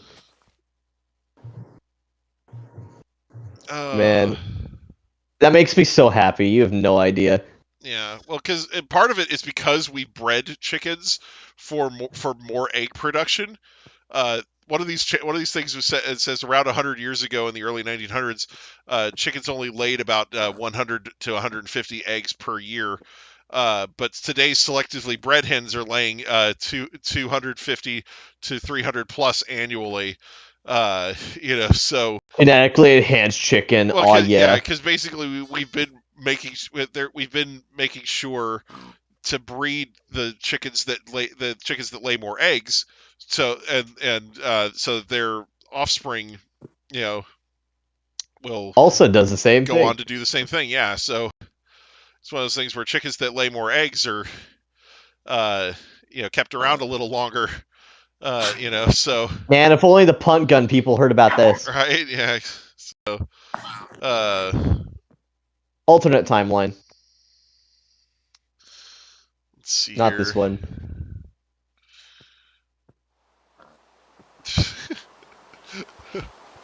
What is the number one killer of chickens? That's so funny. Okay, so there's this thing on here. This is what is the number one killer of chickens? It says the most common causes of death in chickens vary, but often include tumors, like Marek's disease, especially in backyard flocks, while bacterial infections, parasites, and sudden death syndrome, heart failure are also major factors. Sudden death syndrome? What'd they do? Yeah, Five and Smash Brothers? it says management issues such as poor nutrition, stress, cold, and toxins, alongside reproductive problems like egg binding, significantly contribute to mortality. It's like okay, but isn't the real number one cause of chicken deaths just people? like it doesn't. Yes, all of it's related to people, it's but just- like we it's- like to dance it's- around it just a little It's bit. all just us killing them. Like the number one chicken child mortality is just humans throwing the little baby male chicks in the wood chipper. Yes. I am pleased to be a part of this ecosystem. But yeah, it's just wait. Not because I'm sick or twisted, just because I like Right. eating chicken. Chicken's good. Chicken real good. Chicken's awesome. God made man. Man made more chicken. If it weren't for that, I wouldn't be eating spicy chicken patties right now. If it weren't for this one singular action that we partake in, we would not be. doing this. Yeah. This particular turn of events would be impossible. Exactly. I love this. Fucking PETA's website. It says, okay, it says, chickens are the most abused animals on the planet. In the United States, approximately 9 billion chickens are killed for their flesh each year, and 313 million hens are used for their eggs. Yes, and I fully support it. Right? It's delicious. You want to know why I support it? Because chickens are dumber than I am. Just kidding. Yeah. That's not the sole reason. It's just a funny reason.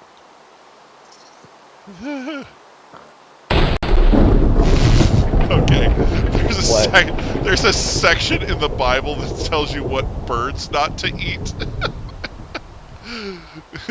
It's like eagle, That could be vulture, incredibly osprey, misleading. kite, all falcons, all ravens, ostrich, nighthawk, seagull, all hawks, owl, cormorant, ibis, water hen, pelican, Egyptian vulture, stork, all herons, hoopoe, and bat. It lists a bat amongst the birds. Yes, don't start COVID-19 is what the Bible says. Yeah, see, if we had just force converted all the Chinese people to Christianity, then this never would have. I'm kidding. Although I gotta say, that can be a little misleading because I recently read some verses about, G-Bus, right? And what's it called? And some of those verses, the disciples were like, "Yo, why can't we eat this stuff?" And Jesus was like, "I didn't say you couldn't eat that stuff. It goes through your body. I deem it clean." So technically, that was a lie made up by the Pharisees and not by G-Bus. Yeah, so it's one of those things where a lot of the things in the Bible about what to eat and what not to eat are just for health reasons. It's something that at the time when it was written, that was It made sense. It made sense because it's like, yeah, that'll make you sick. So a lot of the stuff in the Bible that when the Bible tells you not to do something, a lot of it is mainly due to health concerns. So anyway. because there's a lot of different health concerns that people had to That deal with back exist. then. So, but anyway, so yeah, but yeah, it's Anyways, just back kind to of funny. chickens. But yeah, but it's one of those things where the Bible tells you not to eat all this stuff. Bats have one of the sturdiest immune systems on the planet, and by which I mean that their immune system doesn't do anything. Like it's one of those things where a lot of the time when it comes to immune reactions and whatnot, the symptoms that we have from diseases aren't from the disease themselves; they're from our immune system's response to it. So Trying to fight it off. So the bat's immune system takes a much more relaxed approach to fighting disease, namely, just let it live there. So Don't worry, we ball. Well, just So- let it stay there. It'll so be the bat, fine. the bat just doesn't fight off the disease; it just lets it hang out. And and for the most part, they just don't really suffer any ill effects from anything. So bats just kind of sit there and have tons of diseases in their body, which makes them less attractive to eat for predators, because heaven forbid the bat's carrying anything that doesn't agree with them, so, Thank God the bats are protected by from Epstein's Island. yeah, something like that. Have so many diseases it wards off predators. Right. Yeah, I mean that's just kind of a thing. But yeah, so yeah, it's kind of. Have you played any? Have you played any more Legends ZA since the last stream I saw? Oh, which one was the last one you saw? Because I played on Monday. I think the most recent one last that week. involved Legends ZA. The one from last week. Yeah, that one. Yeah. What Dolphy's saying? 'Cause what Dolphy's saying makes sense. I'll have to leave a reminder for Hunger to do the Mega Guard Chomsy event. Yeah. Oh, that's true. I still need to do that. But yeah, I did. Yeah. I did play Legends ZA on Monday. That was the thing. Cool. Yeah. Wait, did you? I thought that was Thursday that those are available. No. Like Thursday was Final Fantasy Tactics. Oh, right. I got those mixed up. Damn it. Yeah. Because Dolphy just only sees Pokemon no matter what the game is. Yeah, well, it's because he used to stream the game 3 times a week. yeah, when ZA first came out, I was streaming it very frequently because I was having a lot of fun with it. And then I got through the main story and got into the post game, and it stopped being as fun. So Understandable. The post game and the DLC are not as good as the main story, and not as addicting, I should say. So because Why are you going out of your way to play the game to get shinies? yeah, I mean, I do want to get some shinies, and I hear it's pretty easy to get shinies, and it has been in a lot of ways. So, just a Pokemon, but yeah, just it's a thing. I get it. Yeah. That's what it's like for most Pokemon games in my mind. Main story, usually a blast. You're training your way up, doing the things, going underdog to top dog, and it's a great time. And then you finish. consistently you get to post game. It's like, what do I do from here? Yeah. Like Sword and Shield with its replayability of, hey, shiny legendaries. Look at this. Yeah. But you didn't see this coming. It's pretty sick. Yeah, that's the thing. The DLC for Sword and Shield is probably the best DLC that we've gotten. I don't even think it's close. Don't worry. Whenever they release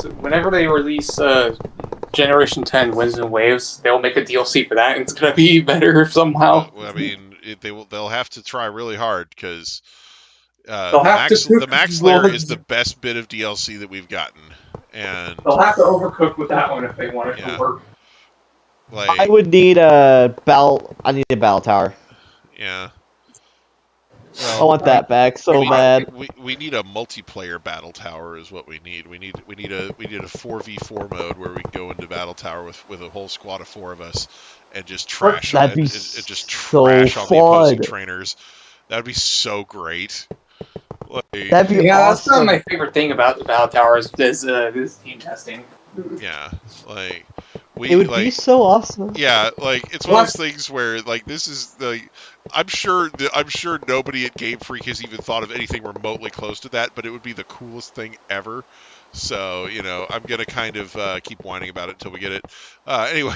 The last time I team tested was when I was trying to make a set for my shiny Soul Rock and Lunatone. Yeah. So yeah.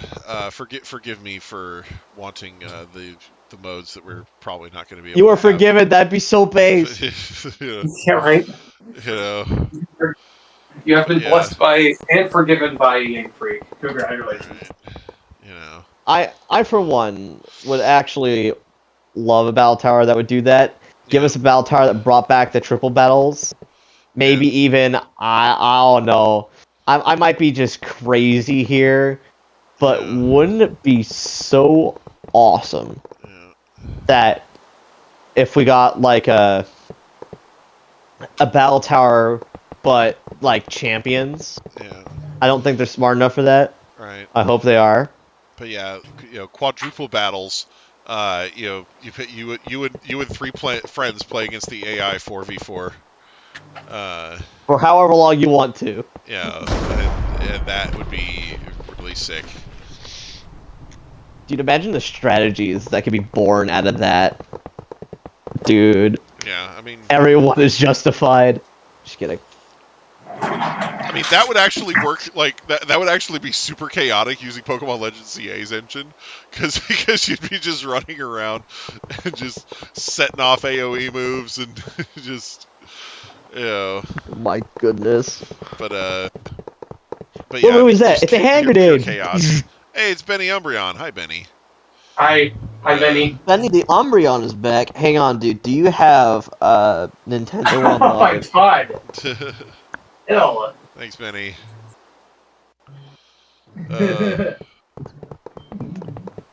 Dude's a tryhard. Man. Battle Junkie. I don't ask for much. But yeah, Buddy Umbreon. Do you have Nintendo Online? This just makes me laugh every single time he asks. Van. I hope I get to battle Caps before that video comes out. He said no. I actually legitimately am curious how that battle went because every time I look through Hunter's channel, I'm just like, where is it? Where's that members only video? Yeah, I might have a chance to publish it tomorrow because I got home on Friday and I was so stinking tired. Yeah, I know. I went to bed I early. understand you're a busy man. I slept a lot. I get it. I was still tired today. Anyway. But yeah, very, very, very tired. Don't worry. I can wait till next month if it takes that long. Oh, it should be next month. Like I said, I should be able to get it done sometime within the next week, and hopefully tomorrow. So, but yeah, because after that I need to record another nanoblock video, so I don't have to. Yeah. And I need to make a playlist of all my things of all my videos where I'm building stuff. So. Oh yes, so we gotta add this stream onto there too, right? Because you're building not a giant gold. Not in game, just when I'm just building stuff on your own timing. Because I have that video where I have that stream. I have a 7-hour live stream where I built a model kit. So that's the thing. Ooh. I still haven't gotten batteries for that fucking thing to try out the electronics.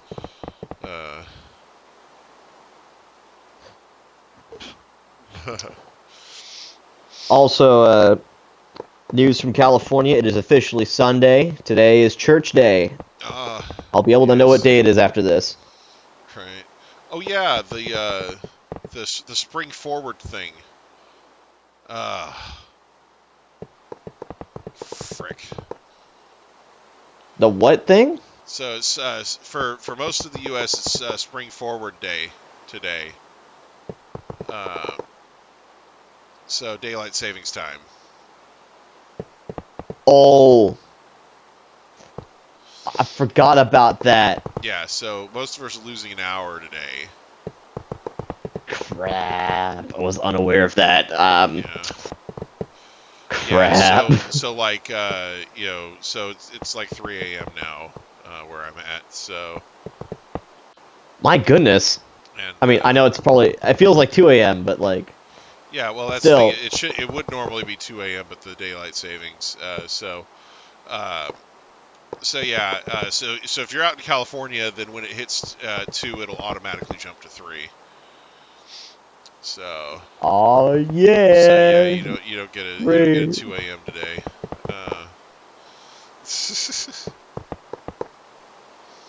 Man. You know what?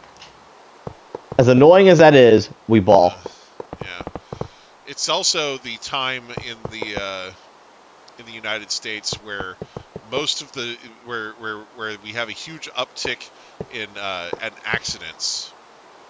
So Yup. we have more accidents, both traffic and otherwise, than any other time of the year during this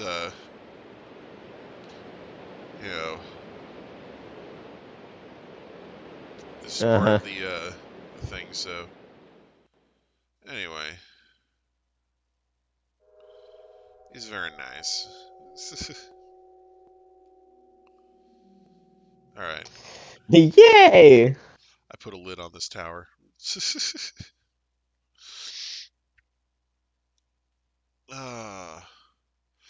But yeah, I personally would prefer that they just get rid of the daylight savings time, but you know.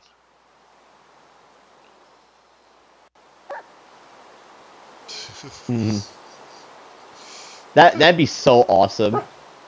But that'd be too good for us, Yeah. They're not that smart. Right.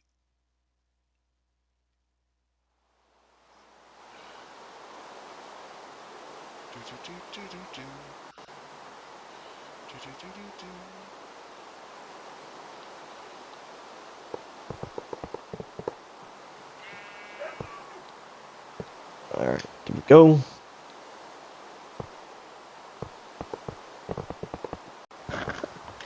Man, I'm actually really excited for tomorrow too. I have a shift after work, 2 to 6. Then I got a Dungeons and Dragons sessions with my little sibs. Oh, okay. My little sister actually,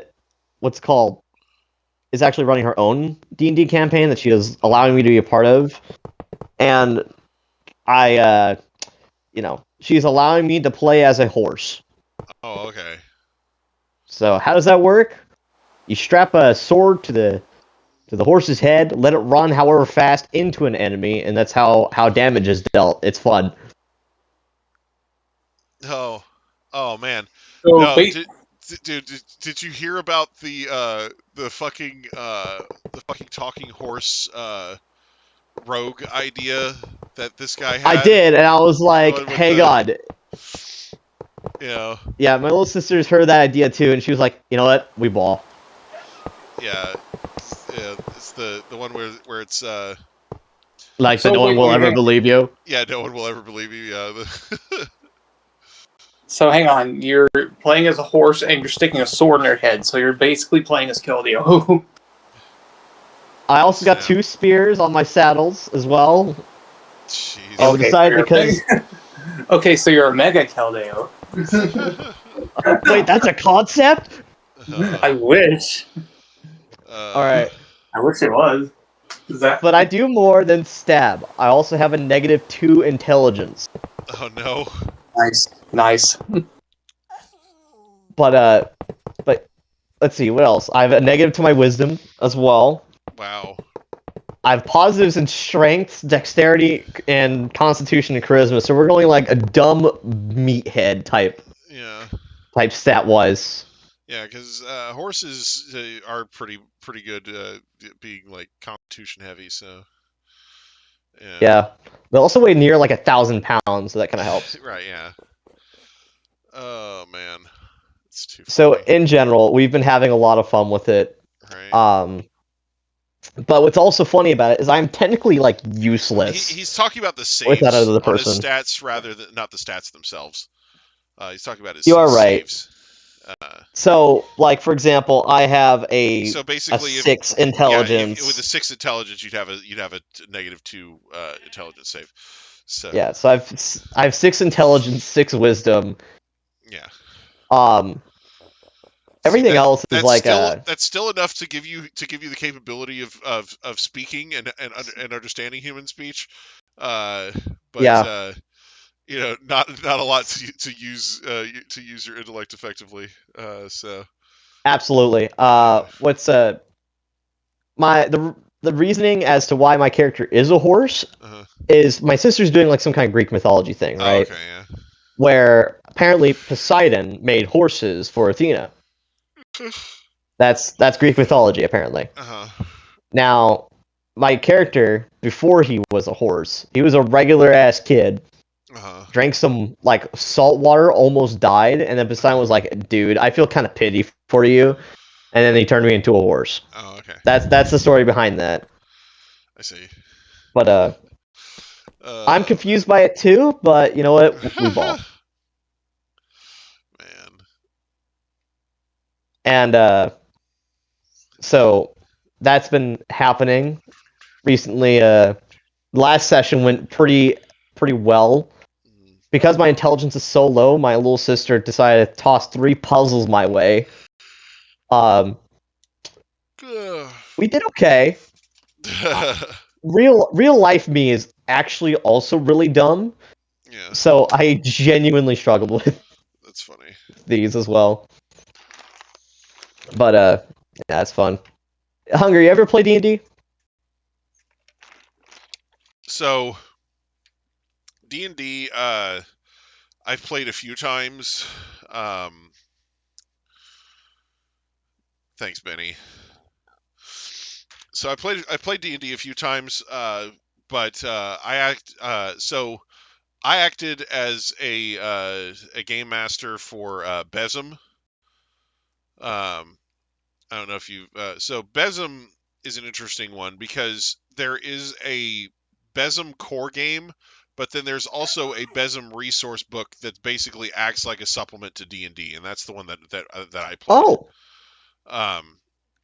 So Besm uses a lot of the same rules for D&D, but changes around the systems a little bit and adds a whole bunch of freaking anime shit to it. That's beautiful. So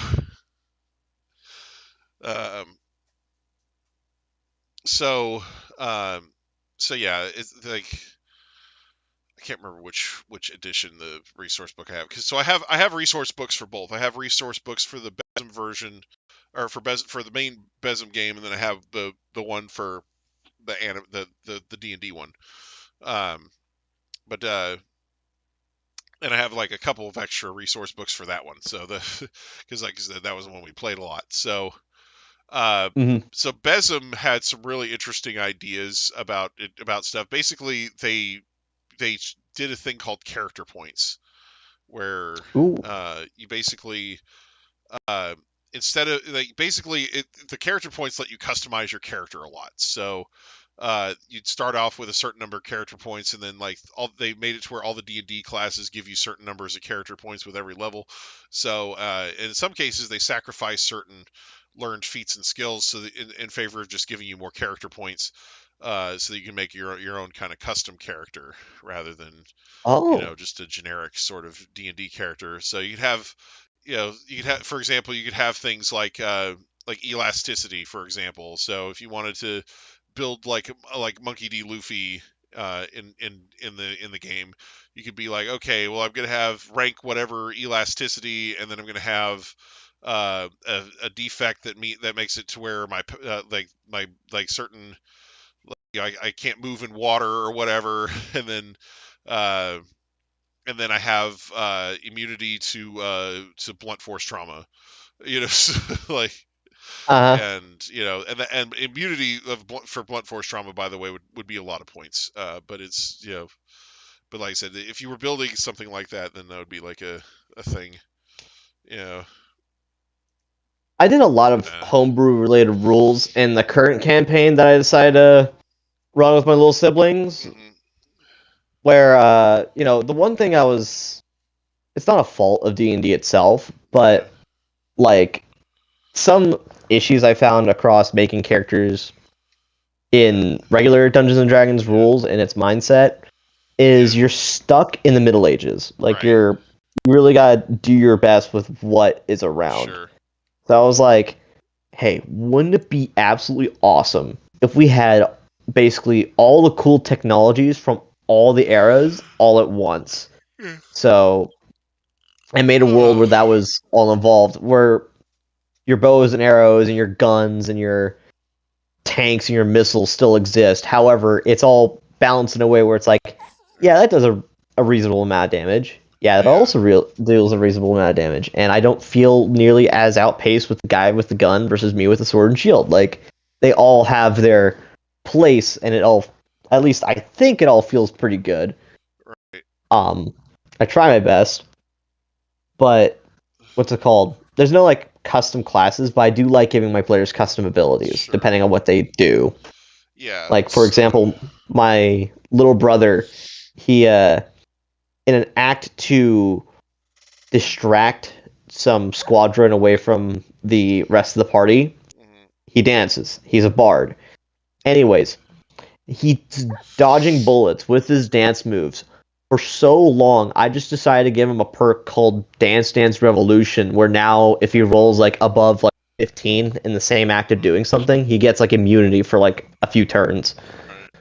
right. By the way, who was it that needed an explanation for ReZero?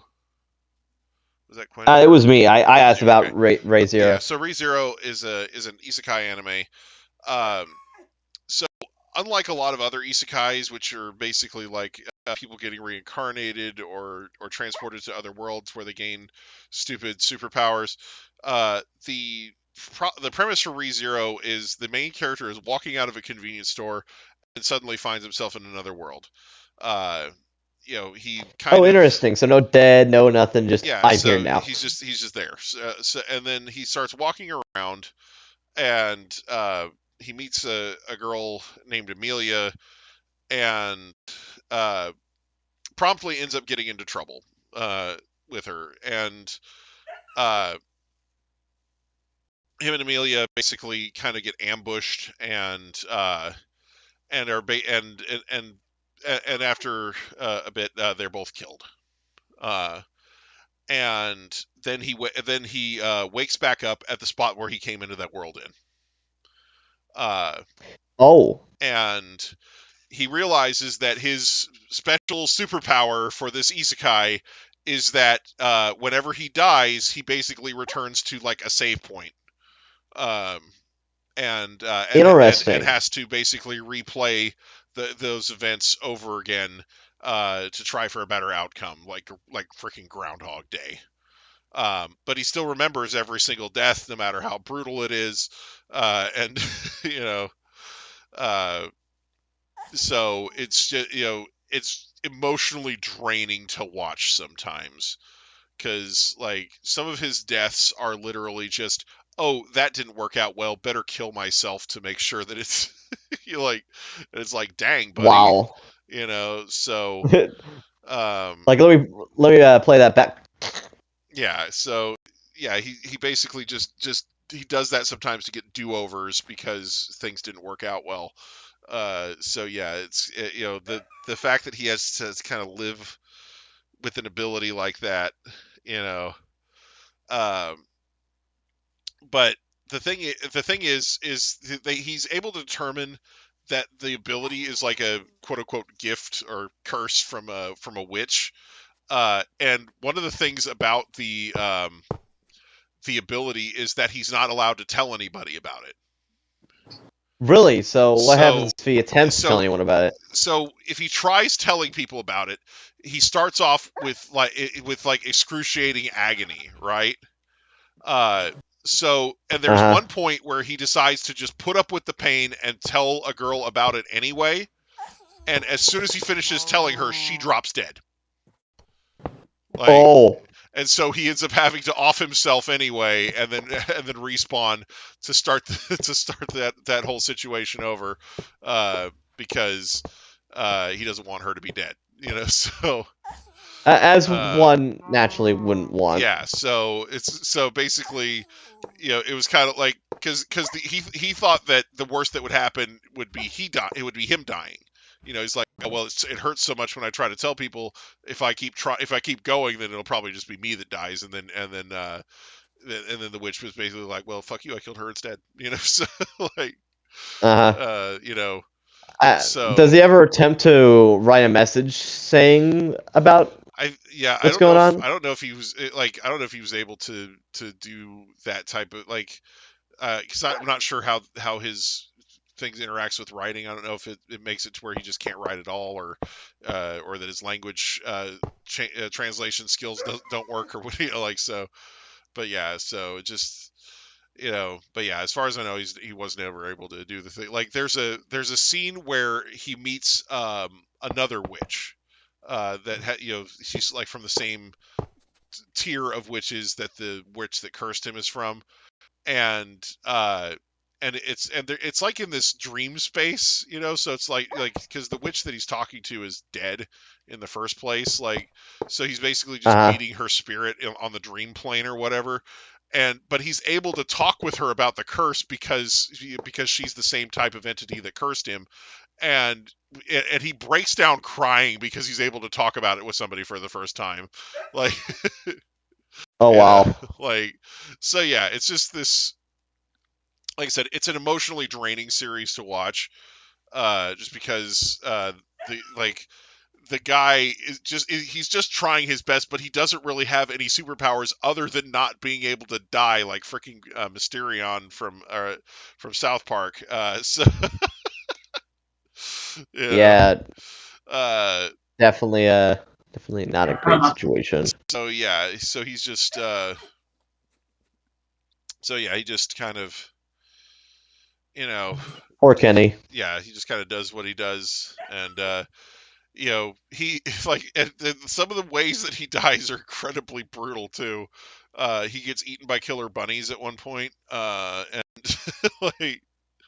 He gets what's it called? yeah, The Holy Grail. yeah, basically, but it's like a whole swarm of them, and not just the one. So anyway. But yeah, so he gets some nasty things that happen to him, and at one point he fights against this freaking massive whale that basically revokes people's existences. Like, Oh, yeah, so that's like I said, it's so just the curse says nuh-uh.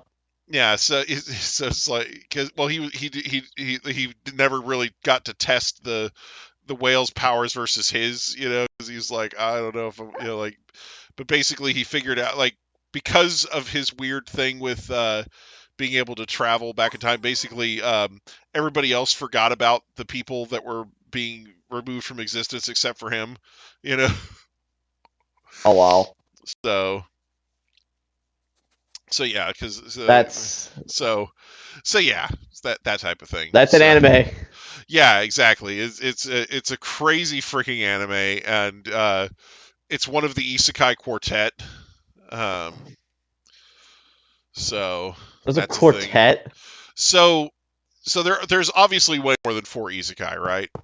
Isekai quartet. They're like the 4 main ones. Yeah, so Isekai Quartet is a animated series where various protagonists from different isekais all come together in a new world to go to school together.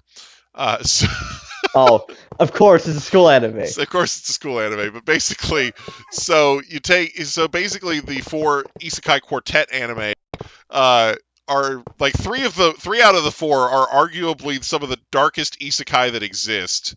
So you have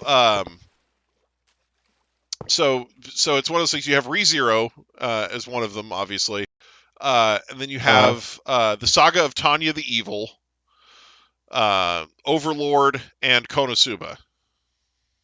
Oh yeah, Overlord's a good one. Overlord is fantastic. It's such a good anime, and it's definitely not just your normal isekai tripe, you know.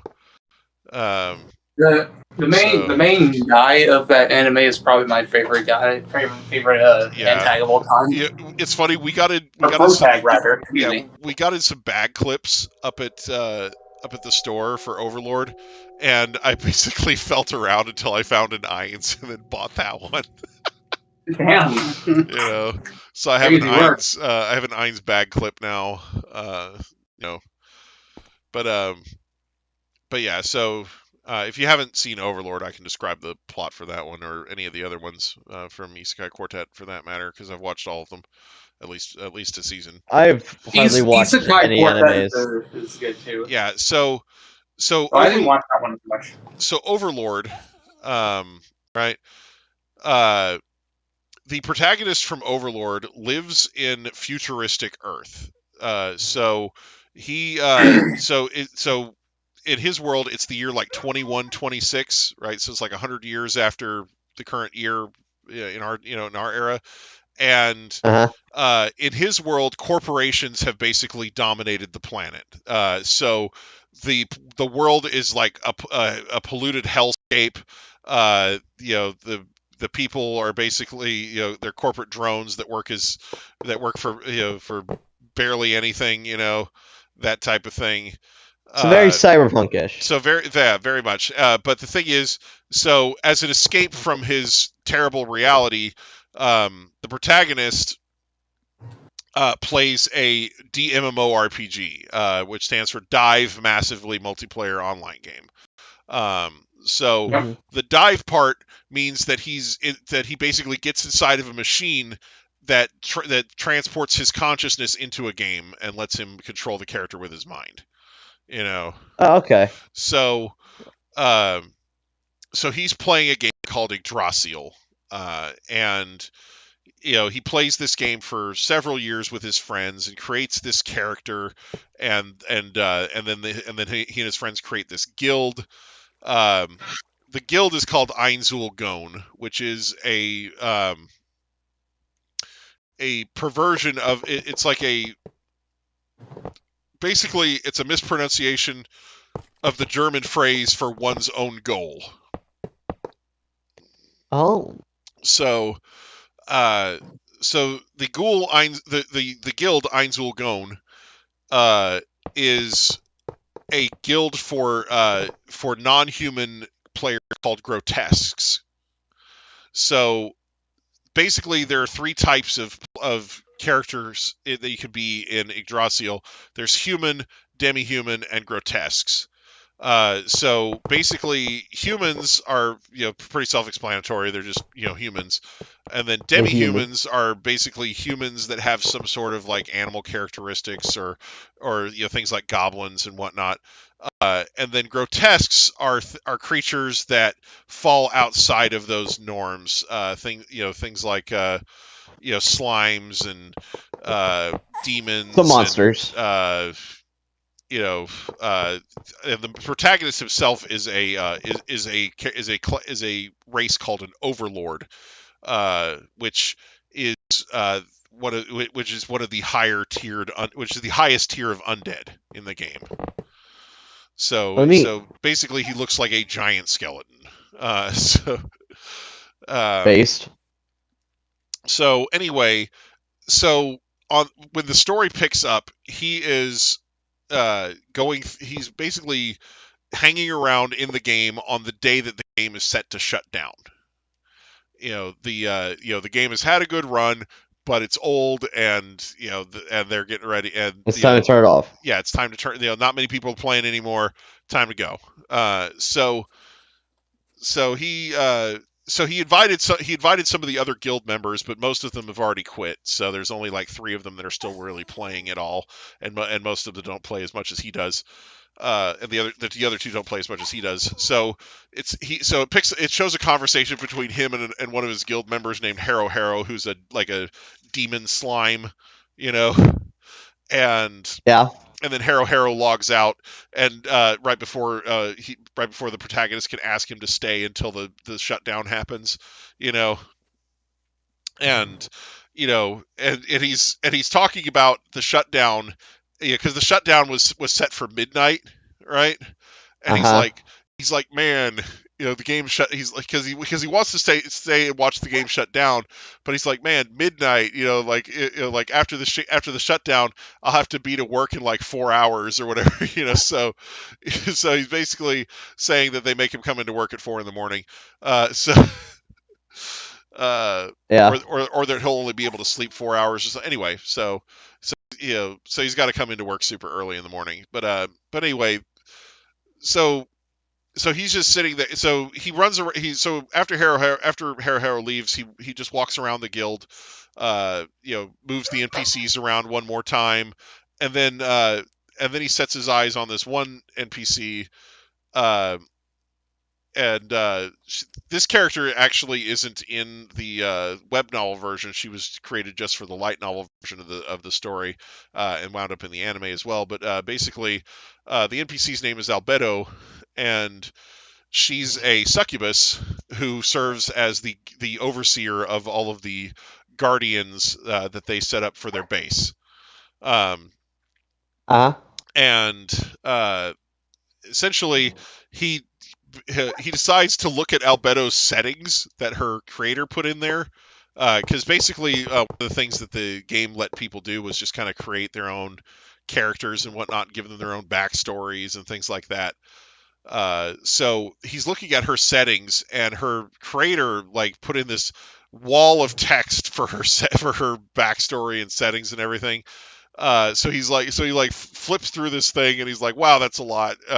And then he gets to the end, and it says on the outside she's a perfect beauty, but inside she's a bitch, and he sees that, and he's like, a bitch. He's like, that's not right. So he gets out the guild artifact, and accesses her settings with administrator privileges and deletes that line. And then he's like, should I replace it with something?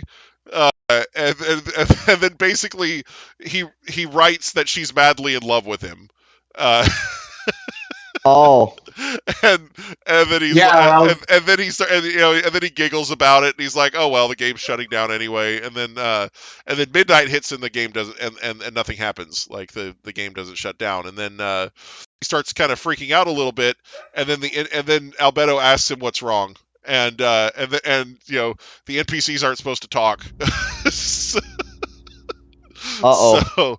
So she asks him what's wrong wrong, here. and she has like her mouth's moving and everything, and he's like, "Oh shit," because basically in his timeline, games have very strict rules as to what isn't allowed in the game, and so the games can't be too realistic because they don't want to distort people's sense of reality.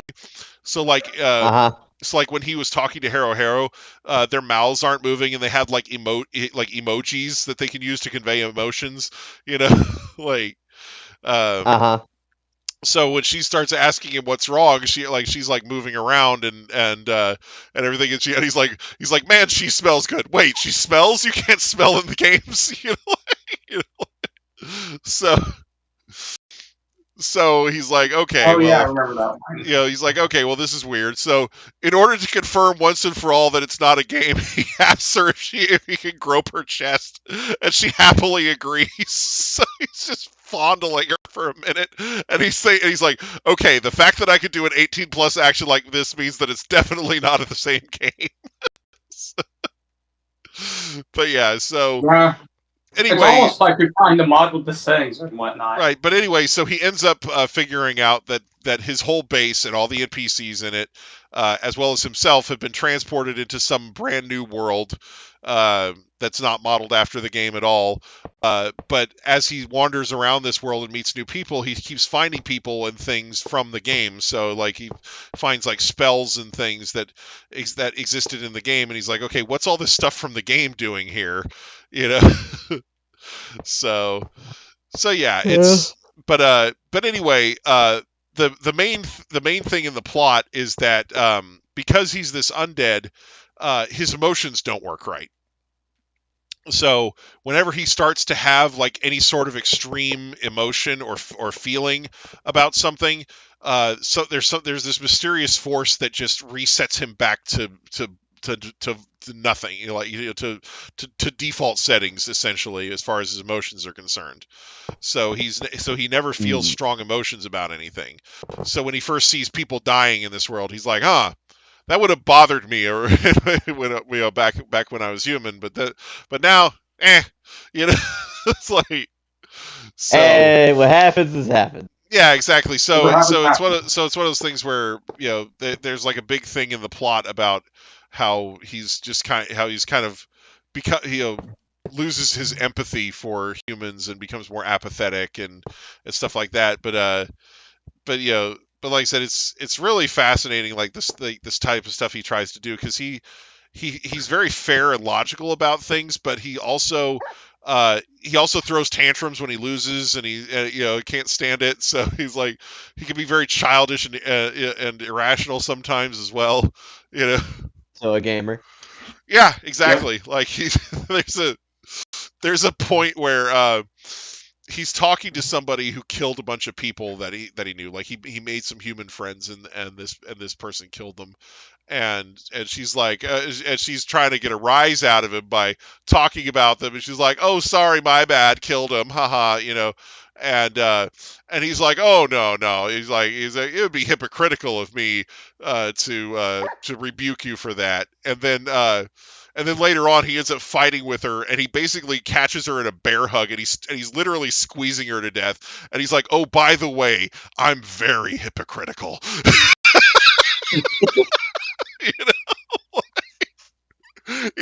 Just hit her with that fucking line. Like, but yeah, so yeah, just there's some really awesome stuff in there, but like it's definitely not for kids, and it's some of the stuff it gets incredibly dark and brutal. There's scenes depicting like torture and stuff like that. Like, there's because some of the minions that he has at his disposal inside of this base that him and his friends built are freaking nuts. Like there's their torturer is a character named Neuronist, and like she is a piece of work. Like Neuronist, as a torturer tends to be. When you first see Neuronist, she has this little tool, and it's a thin little thing. It looks almost like a Q-tip, right? But the end is spiky, right? And then she starts explaining to her naked torture victim how this works. And she's like, you see, the person the supreme being that created me suffered from a thing called kidney stones, and this is meant to replicate the experience.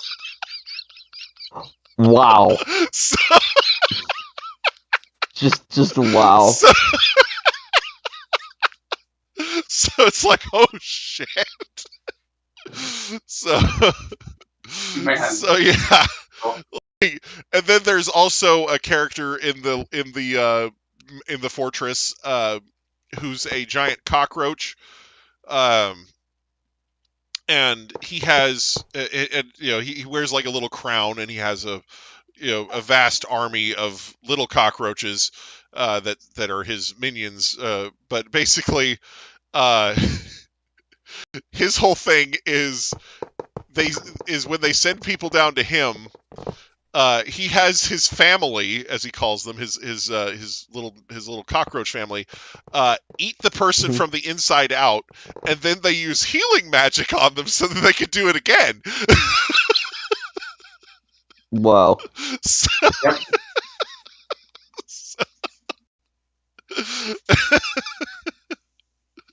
you know, so yeah, it's just some of the nicest people you'll ever meet. Yep. Also, isn't there like a fucking a giant hamster creature too? Yes, there is a giant hamster, Hamster. but that's not one of the ones that was there to start with. He picks that one up later. Yeah, but what's the name of the creature? Her name is Hamske. Hansuke. Yeah, I remember He that one. names her Hamske. Uh, Yeah, and, I only remember that because you explained her to me. well, she's a much more interesting character in the novel than she is in the anime, because there was something that they cut from the anime that they did not that was in the novel. So in the novel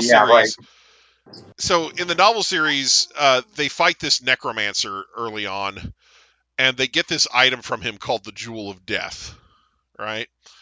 And they really glossed over this in the anime like it was a nothing burger, but in the manga or in the graphic novel, excuse me, or in the light novel, the Jewel of Death is a sentient being itself. So when Ainz gets a hold of it, and being the great necromancer it is, the Jewel of Death wants to be his servant, you know, and Ainz gets annoyed talking to it, so he gives it to Hamske, and she keeps it in her mouth in her little cheek pouch.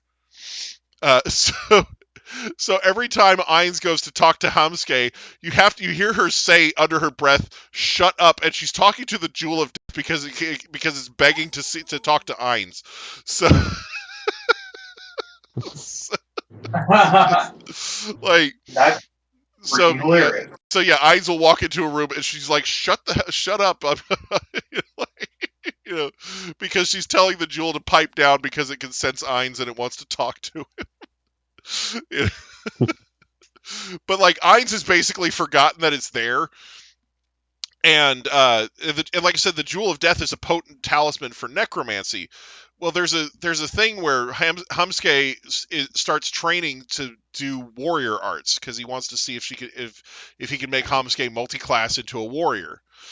So she was training to do warrior arts, but she had one of Ainz's undead servants with her, a Death Knight that was like her training buddy, and she picked that Death Knight up and started carrying it around with her. And so like she like sleeps cuddling it and all this stuff, and it's like, okay, something weird is going to happen to this hamster by the end of the story. Yeah, like, no, she has this powerful artifact that's related to undead, and now she's carrying this undead around with her everywhere, you know. So it's like, you know, like she's definitely going to develop some sort of necromantic powers or something at some point, you know. Eventually, it yeah, tends to happen when you're around necromantic type stuff. So yeah, like, you know, but anyway, so so the series basically, it doesn't just stick with the main character's point of view. You get a lot of stuff from the various humans' point of view and like the people he's attacking and stuff. So like, so the author purposely gets you attached to people that are pretty much guaranteed to get messed up later on, you know. Like, Yup. but it's one of those things where, you know, but like it's not necessarily the fact that they're gonna die. It's like who ends up surviving and what happens to them, that type of thing, you know. So but yeah, and it's just hilarious when, you know, because people will make him mad, you know, like people will make the protagonist mad, and he'll say and do things in a way that makes it sound like he's not upset, but they find out later that he's pretty upset, you know. It's like, Yeah. you know, so there's, you know, there's a scene in season 4 where Ainz has this conversation with this guy that he's basically at war with, right? So they're meeting kind of ruler to ruler to talk about the war and stuff like that, and and they end up having a really nice conversation. And at the end of it, Ainz comes away with a lot of respect for the guy, and he's like, "Oh man, that was a really nice conversation," you know. So anyway, the guy that he was talking to goes back to his camp, and when his people hear that he hasn't managed to get them a peace deal, they decide that they should just kill him and offer his head to the leader of the other side, right? So they do that, and and they bring Ainz's head, and like Ainz opens up the bag and he looks at it and he's like, okay, just kind of, and he doesn't say it, he doesn't like betray how angry he is at the time, and so they're like, oh yeah, please allow us to beg for our lives and whatnot. He's like, oh, you'll be spared. Don't worry. I'll make sure that you and your families all get exactly what you deserve. And and they're like, oh yeah, they're like, oh, long live our new leader, that type of thing. And then he turns to Albedo and he's like, take them to see Neuronist. Which, as the audience knows, is Nazarik's torturer.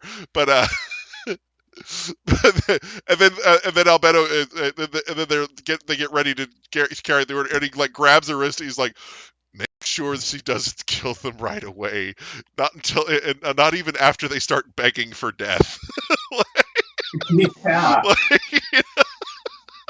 Yeah. He makes it very clear that he wants them kept alive and tortured for an extended period of time. A very normal response. Yeah, just normal, everyday response. sort of response. But yeah, there's a bunch of stuff that got edited out of the novels when the anime adaptation came along. Most of it was people peeing themselves, because it happens a lot. Just even from the very first volume and the very first scene where he interacts with people from that world, he's got people peeing themselves at the side of him. But the thing is, they left in my favorite instance of somebody peeing themselves, so I'm totally happy with it. Because they cut out literally everybody else pissing themselves except for one character, and that one character is a dragon. He made a dragon piss itself. Amazing. Even the dragon was like, "Ayo, that guy is not worth it." The thing is, the dragon starts peeing, and he's like, "Why are you doing that?" And he's like, "I'm just so excited." And so Ainz equates it to a dog's excitable peeing that dogs sometimes do. He's like, "Oh yeah, I had a friend who had a dog that would do that."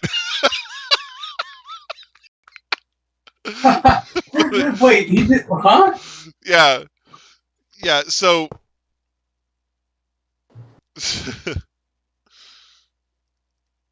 Yeah, it is an anime, but basically, yeah, the dragon,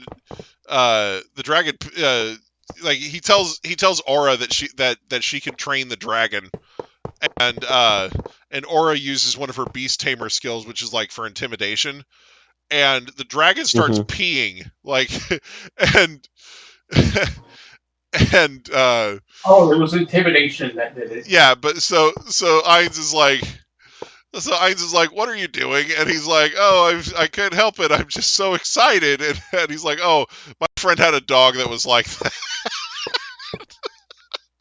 A very random line for the guy to just say. Well, because dogs do this thing called excitable peeing, where when they get I know. When a dog gets super excited, they will sometimes start just pissing everywhere. But yeah, I know they do that. But anyway, but it was just funny that Ainz equated that to a fucking dragon. But yeah. But that was my favorite example in the book of a character peeing themselves, and I'm so glad they kept it in. But yeah, and then the Saga of Tanya the Evil. Just pivot real quick. It's one of the other members of Isekai Quartet. That one is about a businessman who is reincarnated in another world, as a little girl after being pushed off of a train platform and into the path of the oncoming train by a guy he just fired. So as he's after he gets pushed off the train platform, as he is falling in front of the train, time stops, and a being who basically this being who basically claims to be God talks to him, and basically the God character, who the protagonist decides to call Being X, wants to know why nobody worships him, and the guy, is like, oh, well, why would anybody turn to you in this day and age where everything is so convenient and easy? He's like people only turn to gods in times of hardship. And he's like, oh, so if I make things hard enough for you, then you'll worship me. And he's like, no, I didn't say that. So he reincarnates him into this other world as this little girl, and she's an orphan, and she has magical powers. And in this world, people with magical powers get drafted into the military. So instead of waiting for the military to come along and draft her later, the girl, who goes by Tanya, decides to just volunteer for the military early. So, so the country that she's joins the military for is basically that world's version of Germany. And they're just about to start their kind of world war off. Makes perfect sense. So the thing is, as long as there's methamphetamine, right? The thing is, in this world, there is magic, but the magic is used for like military applications, for like things like flying and making shields and stuff like that. And all the principal fighting is still done with guns. So, so basically she's part of their Air Force, because her and the mages that she fights with, they basically just fly around and shoot stuff from above them, so essentially, like I said, she becomes she becomes a very good soldier, and she gets several medals and promotions and things, and she winds up leading her own battalion, and she drafts a proposal for a highly mobile support battalion that could basically move around all over the battlefield and provide support in areas where it's most needed.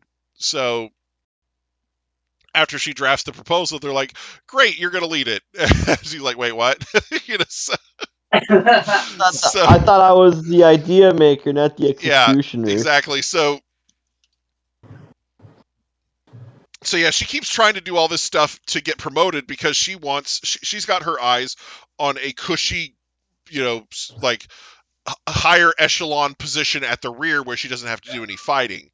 But it seems like everything that she does just gets her thrown right back onto the battlefield. It's like, yo, you're smart. Here's these battle tactics things that you can use in the battle. But basically, it's about her struggle with God to try not to give in to his, But it's just this really fun little weird thing, because there's a point where she becomes basically a guinea pig for new equipment, right? And so this scientist has given her all this equipment, and it keeps failing, and she's like afraid that it's going to kill her, and so she's trying to get transferred out of this position, but they make her do like one last test, and she finds out that the scientist has had like a dream the previous night about God, and he's like telling her this during the test, and she's like, oh crap, oh crap, oh crap, so during the test, basically God tells her that that if she wants the device to work, she has to pray to it. so, Mm-hmm. so he ends up basically forcing her to pray, um, to make the thing work, and it stabilizes and it works like the way it's supposed to, so but but yeah, so like the series does a really good job at showing you kind of God's invisible hand guiding all the stuff that's happening to her, like like her marching orders having like Deus Lo Volt written on them, which uh, means as God wills it, you know, you know, so Just stuff like always around that. the corner, God is Yeah, behind it. yeah. So God's like behind everything, and it's basically just kind of her rebelling against God, while God is basically trying to drag her into being pious, kicking and screaming. So, you know, it's pretty great. And then Konosuba is the most lighthearted out of the four, because we've explained like kind of how crazy and nasty some of these other things can get, but Konosuba, it's the opposite basically. So Konosuba, the main character Kazuma, dies um, after he sees what he thinks is a car and jumps out to try and save somebody from it. Uh, as the goddess that he meets afterward explains to him, it was actually a tractor that was moving really slowly, and he died from having a panic attack after pushing the girl out of the way, and that his intervention caused more harm than good and didn't save anybody. So Awesome. so and then and she also reveals that he crapped himself as soon as he died. So As some people tend to do when they do die. yeah, so basically the goddess just sits there and keeps making fun of him, right? Um, Like and Albozo's skill issue, eat right, or yeah. So die. she just keeps poking fun at him. So anyway, she offers him the chance to reincarnate into another world. Uh, and she explains that they're having trouble killing the demon lord that lives there, and all this other stuff. And so he decides to agree to take the job, but the goddess is still talking her shit. So she gives him all these pieces of paper that have like descriptions of various enchanted swords and armor and cheat skills and things like that, and she's like, oh yeah, just pick one, you can bring anything you want with you. And so he gets tired of her running her fucking mouth, and he says, all right, if I can pick anything I want, then I want you with me. so so he basically drags her along with him to this other world. uh, oh man. Anyway, it's definitely more of a comedy. The goddess is relatively useless. She could do like healing magic, and she has some great anti-undead skills, but other than that, she's practically useless. And and then Kazuma, as his job class is like an adventurer, and he basically every so many levels he can learn a skill, but he has to have somebody teach it to him. But he can learn like basically any skill that he wants. So the first skill that he ends up learning is steal. You know, and Reasons. yeah, well, the funny thing with that is Kazuma has a stupid high luck stat. It's like his only standout stat. Everything else sucks. Um, but when he learns how to steal, that luck manifests itself by making sure that every time he uses steal on a woman, he gets her undies. Alright. So, so yeah, it's just like the person who teaches him to use it, right, is a thief herself, right? So she knows the steal skill. So when she teaches him how to use the skill, she's like, yeah, you can use you can keep whatever you steal. But then she like loads her inventory down with rocks. So she's like, yeah, you're definitely just gonna pull one of these rocks because there's more of them in my inventory than anything, you know. But his luck stat just gives her panties straight off. Mm-hmm. But yeah, so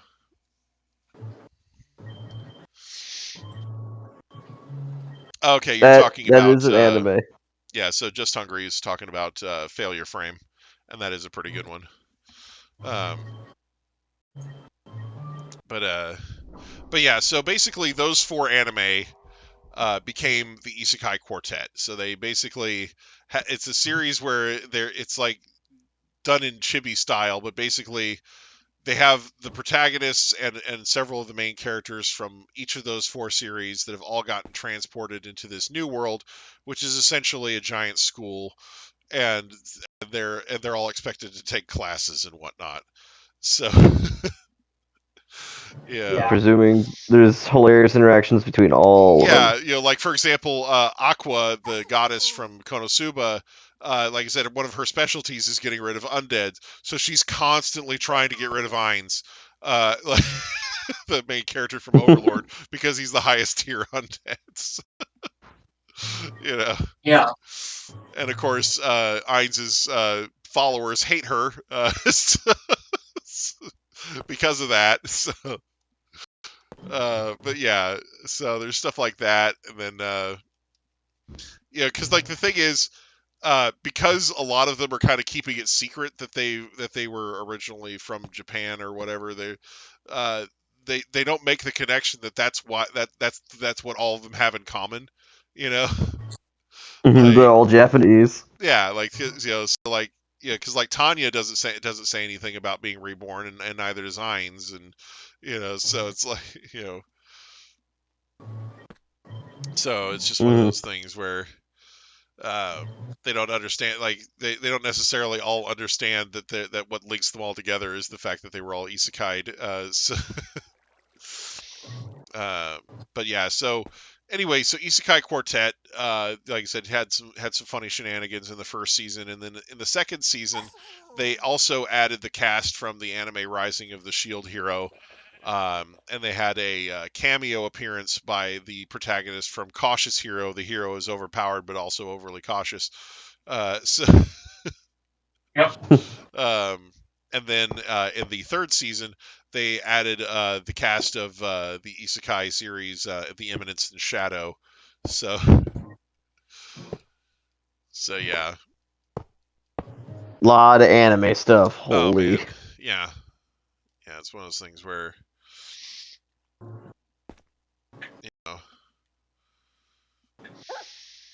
But yeah, Rise I think of it the might be Shield Hero is close. pretty interesting. So it's a pity that the anime butchered the story so bad. Dang it.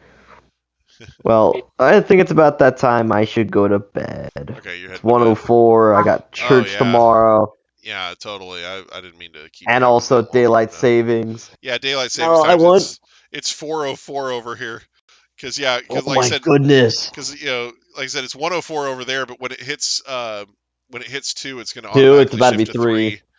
So and at that time it'll be 5 over here. So anyway. Yeah. Holy Yeah. frioli. Well, I hope you guys have a good night, and if Caps is ever available to fight in a Pokemon battle, I'm going to take that opportunity as fast as I can. Sure. But yeah. I'll try. But it was funny. Somebody at work today was like, "Yeah, you're gonna lose an hour of sleep tonight." I'm like, "Fuck no, I'm not. I'm gonna sleep in an extra hour, get it back. I don't have to work today." So That is wonderful. anyway. Yeah. Good night, guys. Pleasure talking to you, Good night, Dolphy. man. Pleasure talking to you, Hunger. And All right. I know this is 2 other people that are no longer here. Yeah. If Quint is ever watching the end of the stream, good night, Quint. And Caps is already dead. Have a good one. Already dead, dang. All right. Well, I'm gonna go ahead and end the stream here. Want to thank everybody so much for watching. I do hope you enjoyed. We will be back to do this again next week. More podcasting. Maybe not more Minecraft. We'll see. And of course, as always, I do hope everybody has a great day. Bye-bye. Good night, fellas. The show is over. Thanks for watching until the end. If you happen to enjoy the content, please leave a like, my friend. I play games and sometimes do other stuff. If you're interested, you can subscribe. Free cookies are available for everyone. Like the zebras ate them all. The zebras ate them all.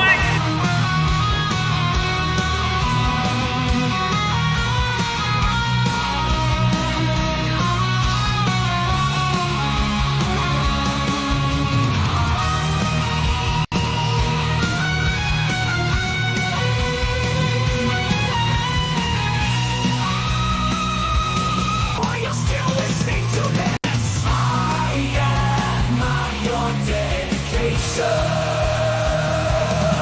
It's basically all me from here. Seriously, you've been warned. Never gonna give you up. Never gonna let you down. Never gonna get copyright claim for it wrong. Are you still here? That's actually based. No, no, no, no, no, no, no, no, no.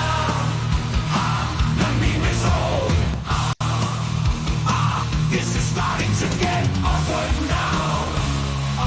Maybe go watch one of my other videos after this.